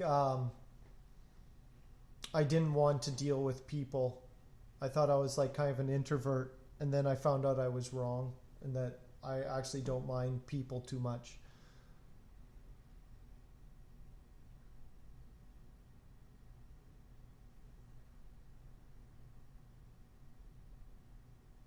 Yeah, that's the thing. It's tough to say, you know? Like, I haven't had as, like, now that I'm a little bit older, it's like you get perspective as you get older, right? And now that I'm approaching being a middle-aged man, um, I can look back and just kind of like, you can just look back now and be like, oh, I made those decisions. You can kind of see the fruits of your labor to a certain degree. You can see how decisions, habits, and interests have affected where you are at your point in life, you know? So I guess that just comes with getting older, is that perspective. But there's certain things that you cherish, and it's not necessarily wealth. It's like, well, I'm glad I had that experience, because now you have perspective from it, you know? And it's like, yeah, you probably wouldn't have had the same experience if you were wealthy. Not that being wealthy is just a different experience, you know? There's certain things come easier, but other things don't. And I don't really envy wealthy people for their lifestyles, because you always can get by, you know? Sometimes it's tough, but, you know, whatever. Life is suffering. Accept it. Yeah. That's not really good advice.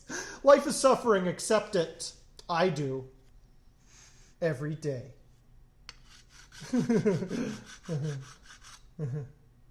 Yeah. Yeah. But you know, that's the thing. Like I said, sometimes things change. Crazy things happen. Things come into your life. I think a lot of in my life, things have manifested and changed when I made conscious decisions to change things or to get things.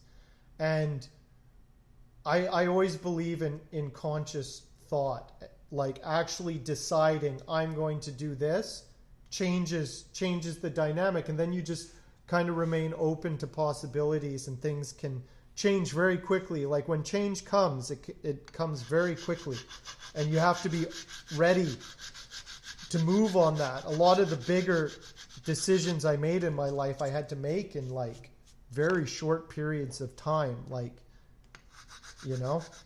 So things can change very quickly. You never know. You never know.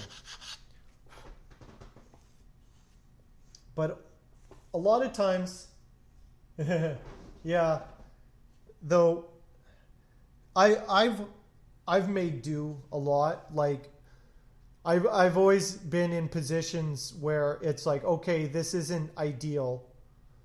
Um, what can I do with the resources I have to do what I want to do? And it's not necessarily about compromising, but it's like, what can I do with what I have right now? And I think you're doing that, Kat. Like you're producing a lot of art. You're crafting a lot of stuff. And I think you're utilizing pretty much all of the resources you have at your disposal. Though I know they're limited, you're doing pretty good, I think, as far as productivity goes. And that's the thing. Let me tell you. Creativity, a big part of creativity is working within constraints.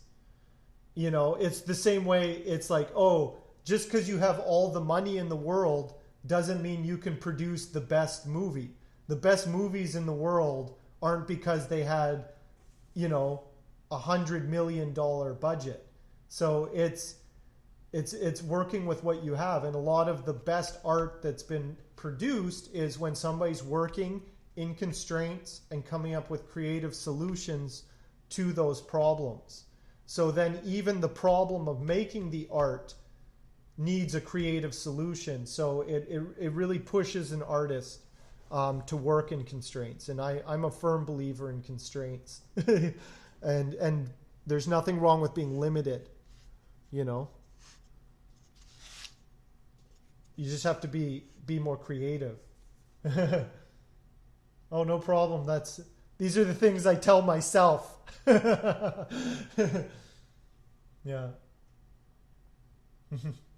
Yeah.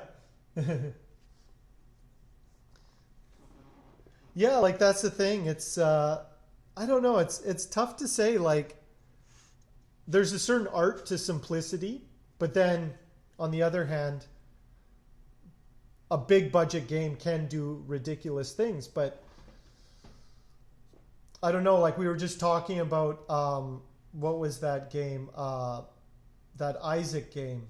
You know, that was done by two guys or one guy pretty much, you know. It doesn't take much. That's why I really admired that the guy who did like Super Meat Boy, Binding of Isaac. Yeah. Like it's just a guy in his room, you know, made a very simple game, you know, and it's just as engaging, and people found that game just as engaging as any other AAA game. Like it ate up the hours. People were engaged in it, you know.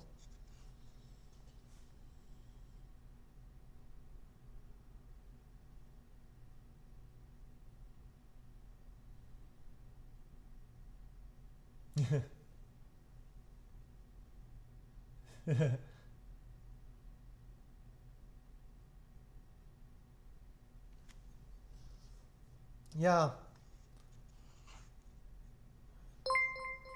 Oh. Thanks for following, Hyper Chick. Yeah, I don't know. Like, when I started building, I started building ukuleles, and I was just using scrap wood, you know? And, you know, like that one, like I showed you, like, to try and prove a point, this was made with scrap. I didn't have much rosewood. I wanted to make something with rosewood, and I only had, for this neck, I had a couple strips of rosewood, and rosewood's kind of pricey, and I didn't have a lot of but I was like, I collected all the scraps of rosewood in the shop. Yeah. And it produced this. Now, if I had enough rosewood to just make a ukulele, it would have just been plain.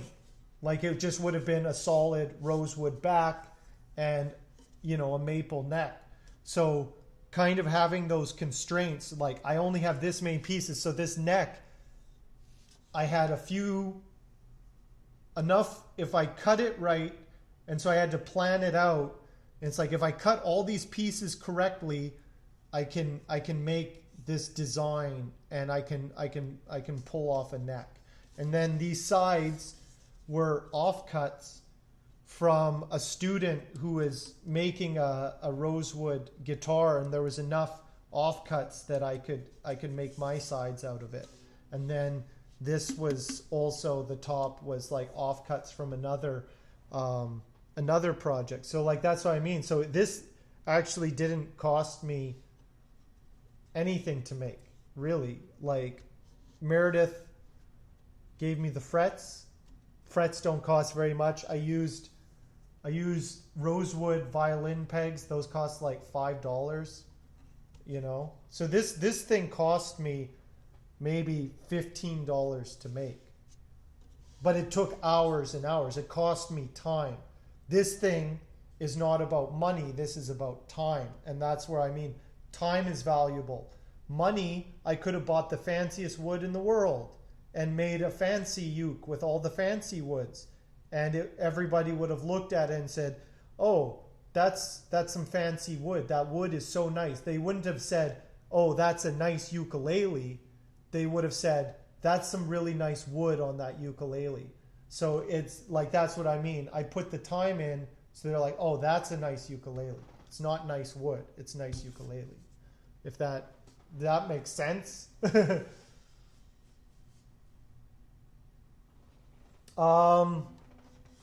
A guitar usually, an acoustic guitar usually takes about a month, and they range from like a couple thousand to 10,000. It depends. It really depends on what you're doing. But yeah, it's all about time. But acoustic guitars are very time intensive. Yeah. Most custom luthiers, you're looking at it minimum 3,000 for an acoustic guitar. Minimum. They usually start at 3,000. Just because of the time, like it takes and that's a cheap one, you know. There's some luthiers in town here who sell their acoustics for like $10,000, you know. So, yeah,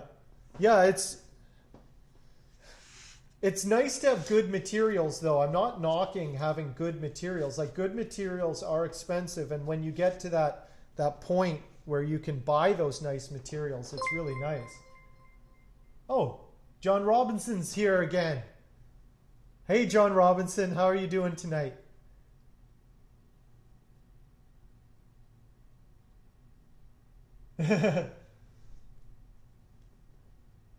Whenever you make it out here, Paul Poblat, you can start.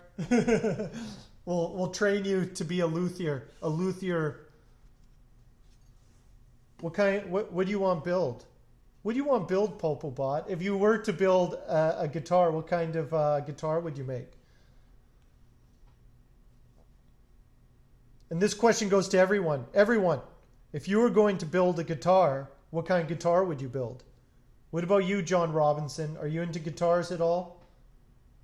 If you were going to build a guitar, what kind of guitar would you build? Cat, what kind of guitar would you build? Oh, you're a drummer? That's why you were asking about drums. He'd make a drum. Have you ever made a drum, John?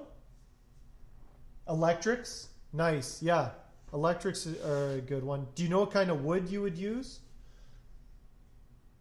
I know. A Les Paul. You would build a Les Paul, Cat. Maple shells? Nice.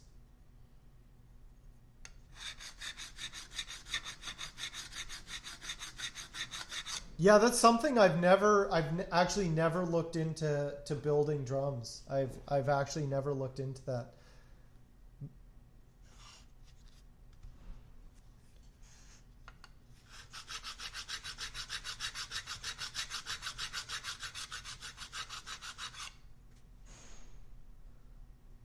Palm tree. No. Maple. You can make your guitar out of any wood as long as it's maple. That's the one rule in the shop. John Robinson, he's made the right choice. Maple. Pulpobot, maple. No, Cat. You know what? Not that kind of maple, Rage Main. Not that kind. Any kind but that.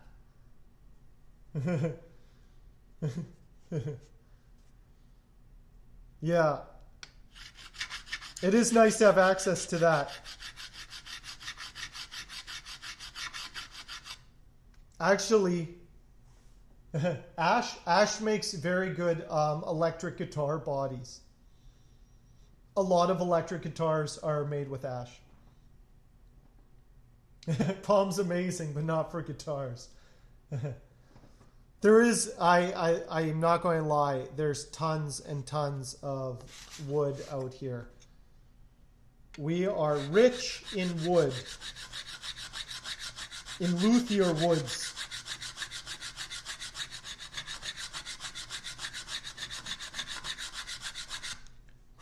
But even then, Rage Main uses mahogany.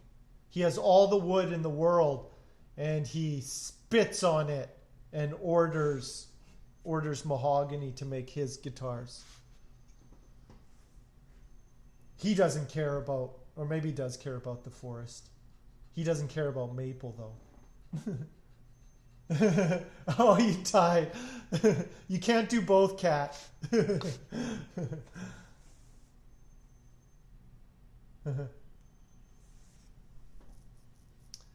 There's a lot of tone wood in South America, Pulpobot. There's a lot.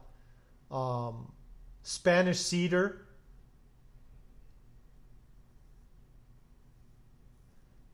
I have some boxwood, but I've never used it. I do have boxwood here. I was going to make it into necks. I have a bunch of boards of boxwood. I like boxwood.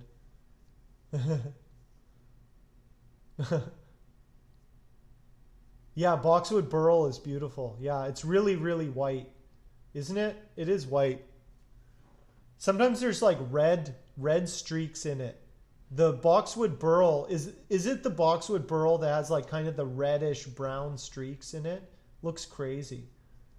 I think that's what I'm thinking of. You're too engaged in the conversation, Cat. That'll teach you.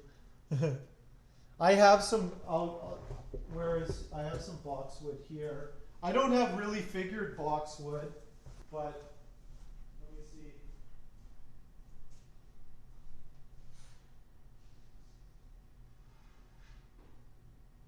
Here we go. I'm okay. So this is some boxwood that I milled up a little while ago. It's not, I'll just be boring. Don't worry, I'll just be boring. So this is boxwood. It's not really figured. It has a bit of like red streaks in it, but this is boxwood. I'm thinking about using it for a neck blank. I was kind of dumb. I milled it all up. I should have used this for an electric body, but I wasn't thinking at the time. And we had this big board of it, and so I milled it into neck blanks. So it'll be okay for neck. Oh, here, I'll put it so you can see the grain texture. Like I said, this isn't really figured boxwood, but it's kind of, it can be very red and streaky if it's really figured. But that's boxwood. Yeah, look at this wood. Now look at this. I just happen to have some boxwood. We actually should have used that for electric guitar tops. But oh well. Oh well. Anyway.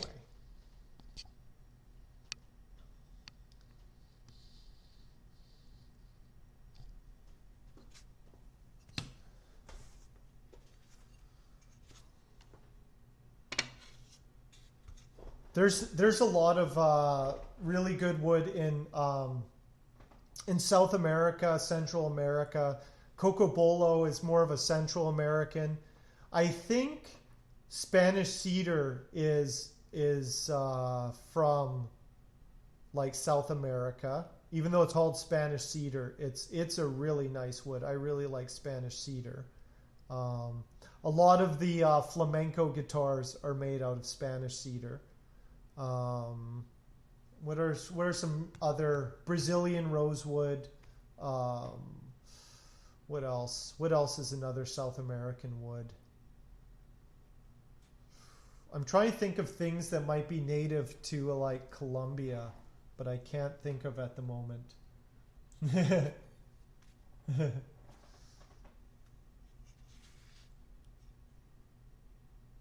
Anyway, yeah.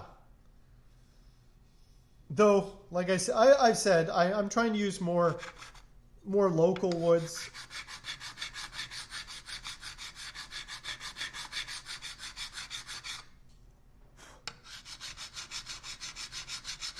I'm going to see, again, speaking of working in constraints, I'm going to try and work with maple and walnut and cherry.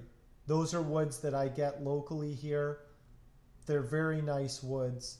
They're not considered the crazy woods. Everybody's crazy for exotic woods right now. And they are nice. Like, I'm not knocking anybody who wants to work with really nice wood. Like, I used burl, maple burl on that one. But I don't know. I want to kind of just see what, again, working within the constraints of like, well, what can I do with maple, walnut, and cherry, and maybe some others. Koa. I thought Koa is Hawaiian, isn't it? I thought Koa was Hawaiian.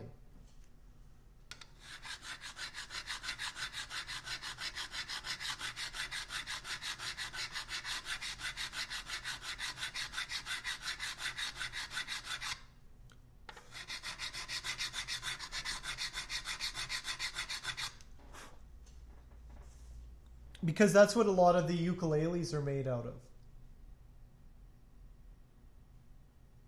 of. A Koa Les Paul, emerald green with burst. That's what I'd do if I could. Oh, man. That would be a ridiculous guitar. Emerald green? Are you sure?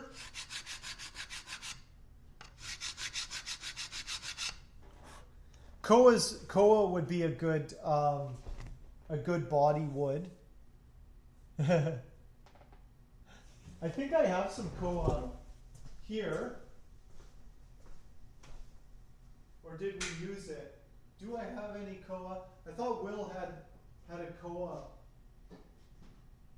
body here. Let me see. We might have some koa. I think this is koa. I'm not 100% sure. This might be koa. Pacific Wood Lab, if you're in the chat, is this, what is this? I know he had some koa. This might be something else.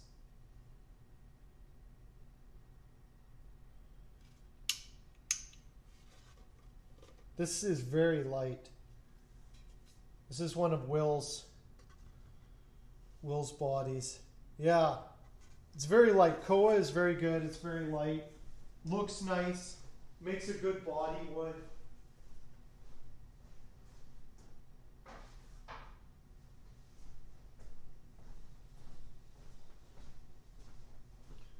There's so many different woods. But that's one of the problems with... oh, practice flaming. Nice. Oh, we also here, for like electric guitars, we have lots of ash up here and alder, which also make good... those make the best body woods. They're so light. As far as like electric guitars, if you were going for functionality, our ash wood is very good.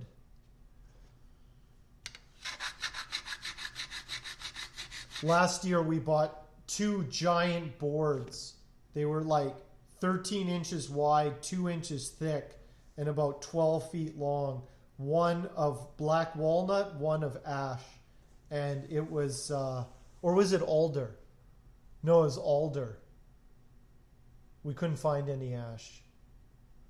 Anyway, it was amazing. It was amazing. We had bodies for like a whole year.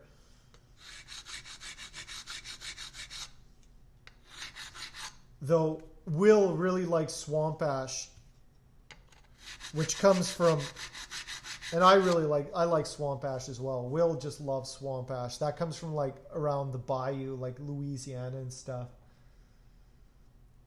Luthier porn. Yeah, guitar porn. It's funny, the guitar scene, they just call it guitar porn. It's just like, here's a picture, glamour shots of like guitars and wood and things. It's funny.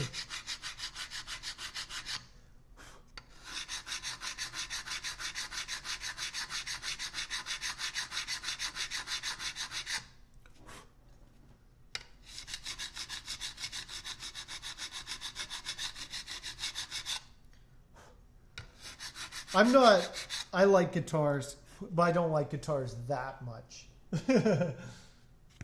What are you putting in here? What is this? Ooh, yeah, that's very tasteful. Yeah, that looks very nice. PRS. It's very classic PRS. Ooh, it has some inlay in. What about the inlays? Would you do an inlay in the fingerboard?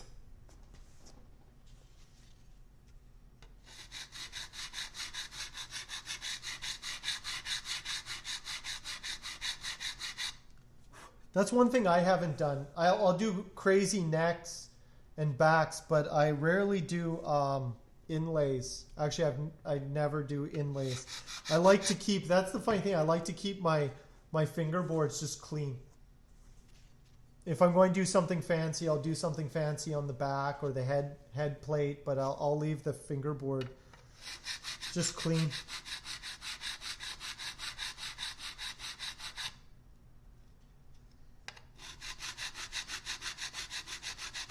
So you like the flame maple, eh, Kat?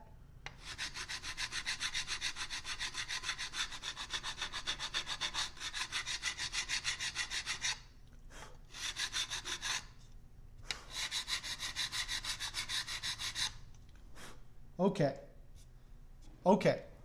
So, I finally crowned all the frets, and they're crowned nicely. So now, what I'm going to do, not flamed. Yeah, that's kind of quilted. I would say those were quilted or figured.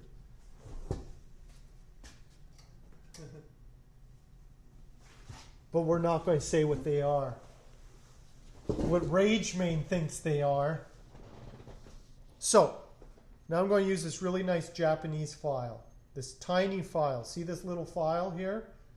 See that? That's what I'm going to use to go in on those fret ends and then just file out any of those sharp ends.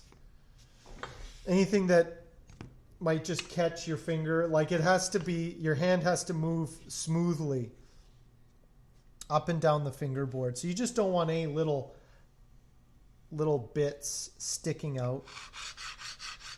You know?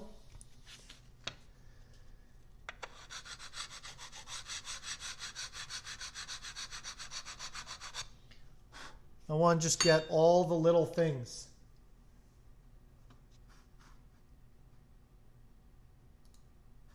Let me see. Let me see if it's flamed. Yeah, that's totally flamed. What are you talking about? That's flamed. And it even has a flame maple pickguard.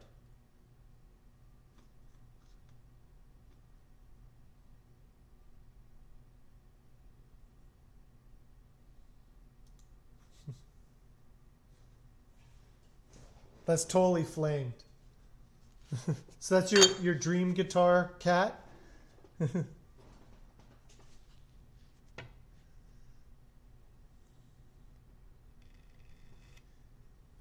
So I'm just going in really carefully.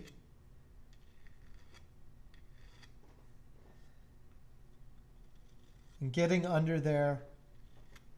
Just getting those frets just right. That's a nice. If I can't feel it, nobody will feel that. There we go. Just getting under those corners.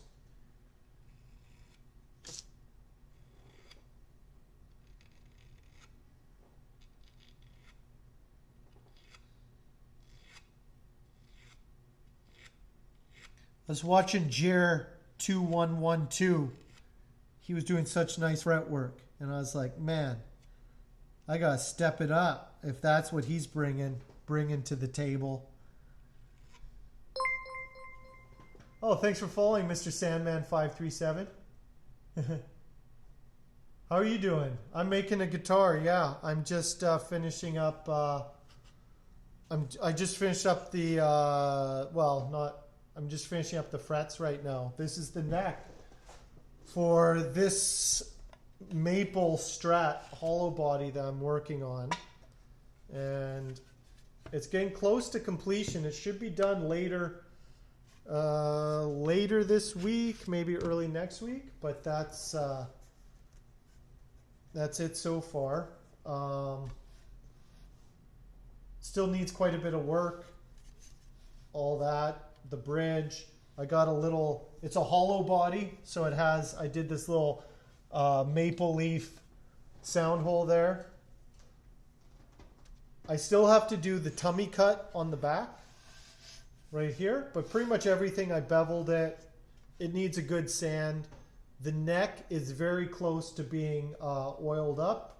As soon as I finish these frets, I just have to do a fine sand on it, and then that one, the neck will be pretty much ready to go. So yeah, this one's close, very close. So just try and do some really nice fret work. Yeah. Yeah, I have my, I'm doing electric there, and then I have some acoustic guitars in the back there. And yeah, it's actually an electric. It's a hollow body with a sound hole, so it has like some acoustic qualities, but it is an electric guitar. but I had to make it a hollow body because it was very heavy. So I had to hollow it out.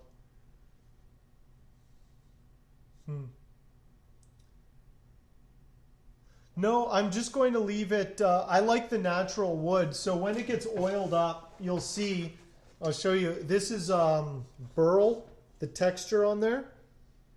Once this is oiled up, it's going to be very, very figured. The natural wood, as you can see, there's a lot of figure in that wood. So I'm just going to leave it plain. Just leave it natural wood. I like the natural wood. I don't really paint my guitars very much. Yeah. Okay, Pulpobot. It's good to hang out with you, and I hope you have a good night.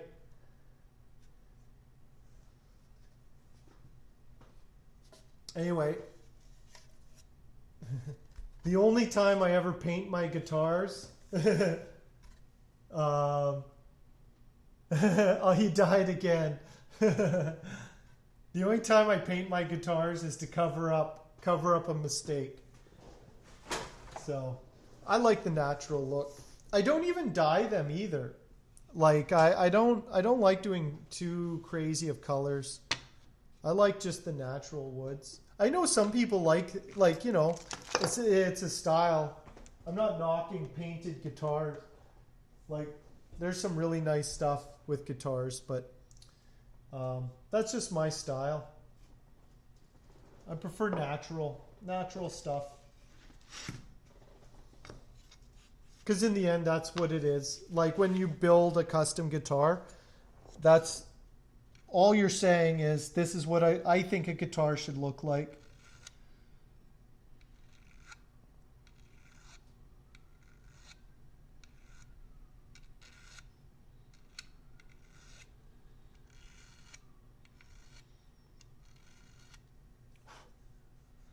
There you go. Just getting those frets really nice and smooth. Sometimes if you buy a guitar, like a factory guitar, there's people complain a lot about the frets being sharp, and a lot of times you'll have to kind of fix the frets yourself a little bit. You'll have to file or sand them down a little bit yourself. It's not uncommon. It's kind of good to know these things. If you're a musician, you can kind of do a little bit of maintenance yourself, or you can just take it in and get it done. But it's not a bad thing to know a few of these things yourself.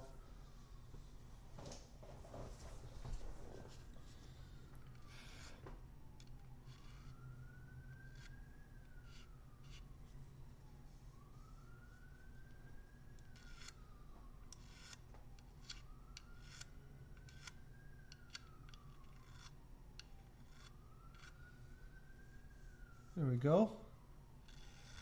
I'll just show you what I'm doing to kind of give you a sense. I don't know if you can, like, that's the thing, is like, this is so subtle. So you can see that's more rounded over. And then, I don't even know if you can even tell. Can you even tell? Yeah, so here, I'll show you. See right here? That's a sharp end.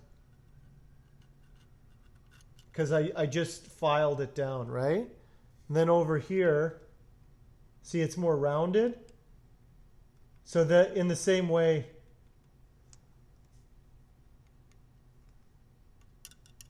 like those will kind of catch your fingers a little bit. It's not like it'll cut you, but you can feel it. I do ukuleles. I have some ukuleles right here. Yeah, I know. It's I'm in kind of a bad neighborhood. I have a couple of ukes I'm working on right here. So this is a ukulele. This is a bird's eye maple ukulele that's in the process of being finished. So I'm just putting a finish on that one. It's not done yet. It still needs to be sanded. But this is a tenor size ukulele, and that's what I mean. Like that's bird's eye maple. That just looks good by itself. So yeah, that's one of the ukuleles I'm doing, and then I have this one as well. This is another maple one. I'm sanding it still. It's not done yet, but I have these two maple ukes that are in the process of being done. I haven't done a banjo, but this is like a banjo. This is a tenor guitar.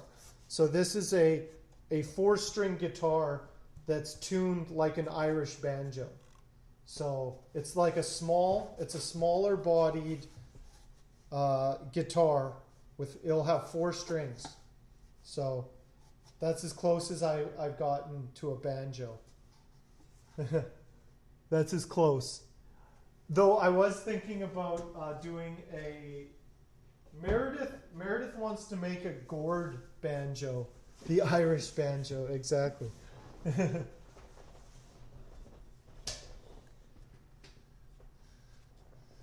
They call it the Irish banjo because it's tuned like a fiddle.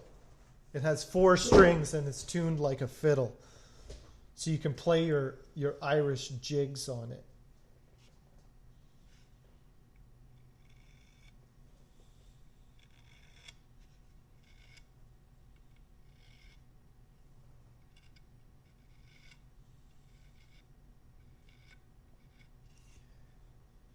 There we go.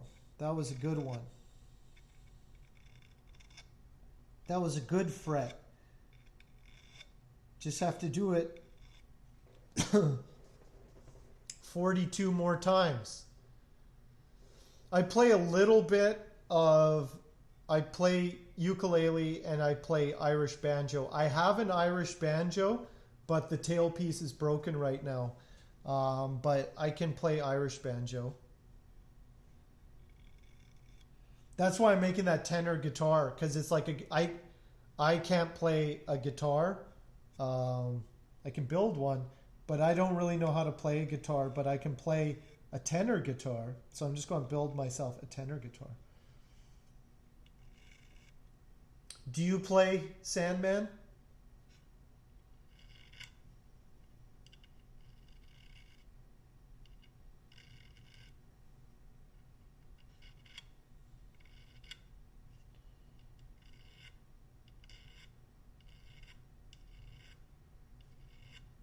There we go. Just taking my time. I don't want Hemel to scratch his fingers. No, I've never built a bass guitar. Though I'm going to do a short scale bass. At sometime this year I am going to build a bass because I've never built a bass before. So definitely sometime this year I'm going to do one, and probably a short scale bass. I know what it's going to look like. I'll get around to it eventually. Soon I'll have my bass guitar.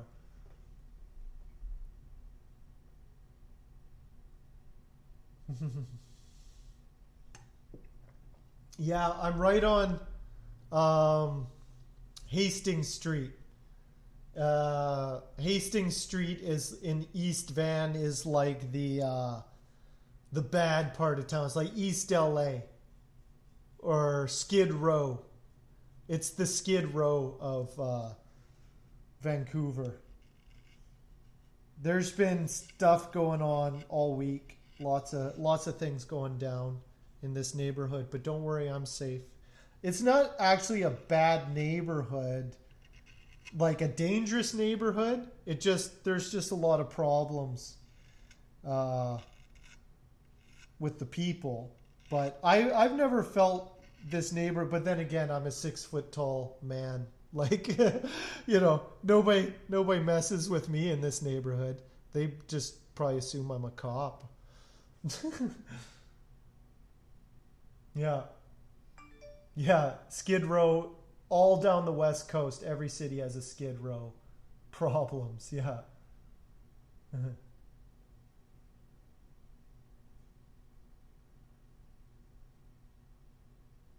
Nice. That's awesome, Zorog.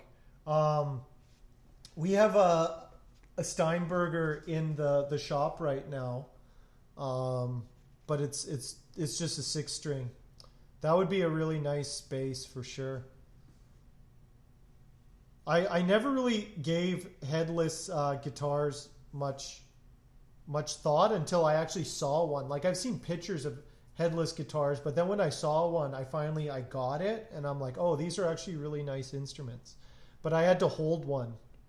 Seeing pictures just didn't do anything for me. It just looked weird to me. But once I held it, it totally made sense. Oh, just you can get a tuner on your phone. There's free tuners. You can just get a phone tuner, Sandman.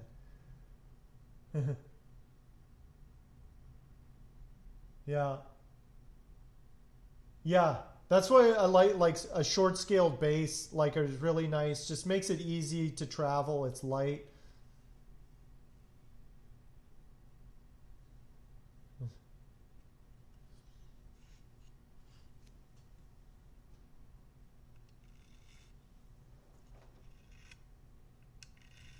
Yeah, I've never had a problem in this neighborhood, like I said.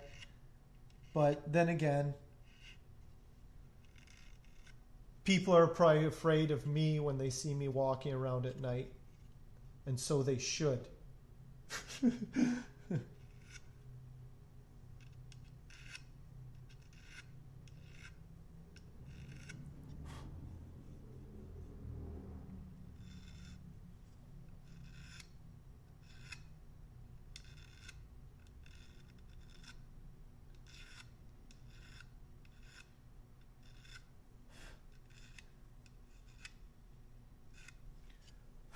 Meredith did a really nice uh,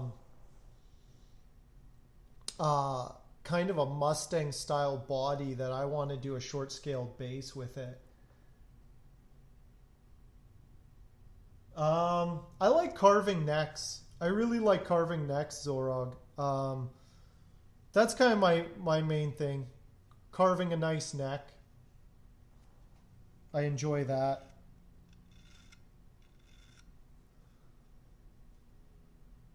What about you? Yeah. Yeah, like that's the thing. It's like I can say it's like, oh, I've never had a problem, but like that's the thing. I'm not, yeah. It's this one time um I was working freelance, so I was working really weird hours. I just started staying up all night, and I had a lot of free time because I was working from home. So I was just working out and working, right? So that was my routine, was just like working out. So I got fairly big, right? And I was working crazy hours, like late. And so sometimes I'd realize that I hadn't been outside all day. So it'd be like 1 in the morning, and I'm like, oh, I'm going to go for a walk, like just to get out, right? And so I just walk around East Van like at night, and I was kind of like jacked at the time. And so like all the like drug dealers, like they thought I was like an undercover cop just doing patrols, and they would be like, "Oh, good evening, officer." And so then I would just like look at, I'd just give them the 1,000 yard stare. I wouldn't acknowledge it. I'd just look at them like, "I'm watching you, buddy. You better watch out." Kind of thing, and just like continue on with my, walking along. But yeah, I've never had trouble. But the trick is to be big enough that nobody messes with you, but not so big that someone has something to prove by beating you up. That's the thing. You don't want to be the biggest guy in the room, because then the little muscle men will want to fight you just to prove that they may be little, but they can beat up the biggest guy in the room, kind of thing. That's what I found. Anyway. Oh, really? You've watched me 3 times. I've been working on a neck. Have I always been? Did you ever catch one where I was carving a neck? Or I've been working on a lot of necks recently, actually. But actually, I'll grab that little Mustang body. I'll show you what it looks like.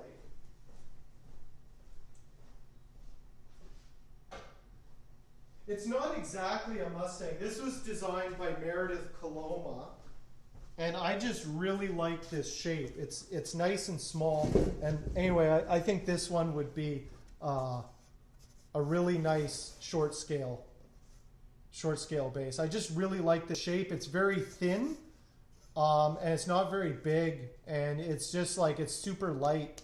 It's just a great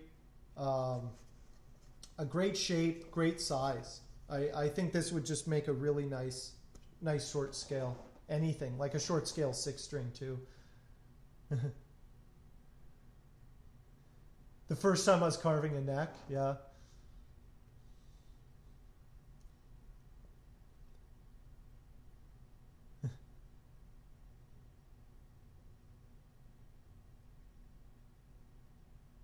This is Spanish cedar. So a Spanish cedar is exceptionally light.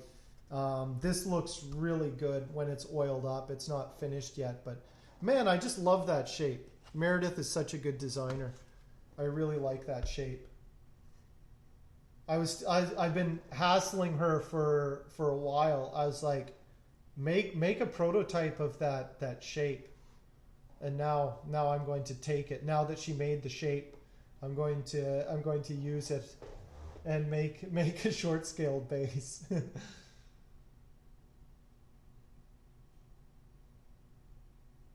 Yeah, I use a CNC. If you want to check out, here, I'll just throw up my Instagram. And I have a bunch of videos, like time lapses of my of the CNC, like cutting out bodies and stuff. And so you can actually, I think this one is up there, is on my Instagram, and you can kind of see it being cut out. And then I think in my stories, I have the maple one where first it shows chambering, then it shows cutting the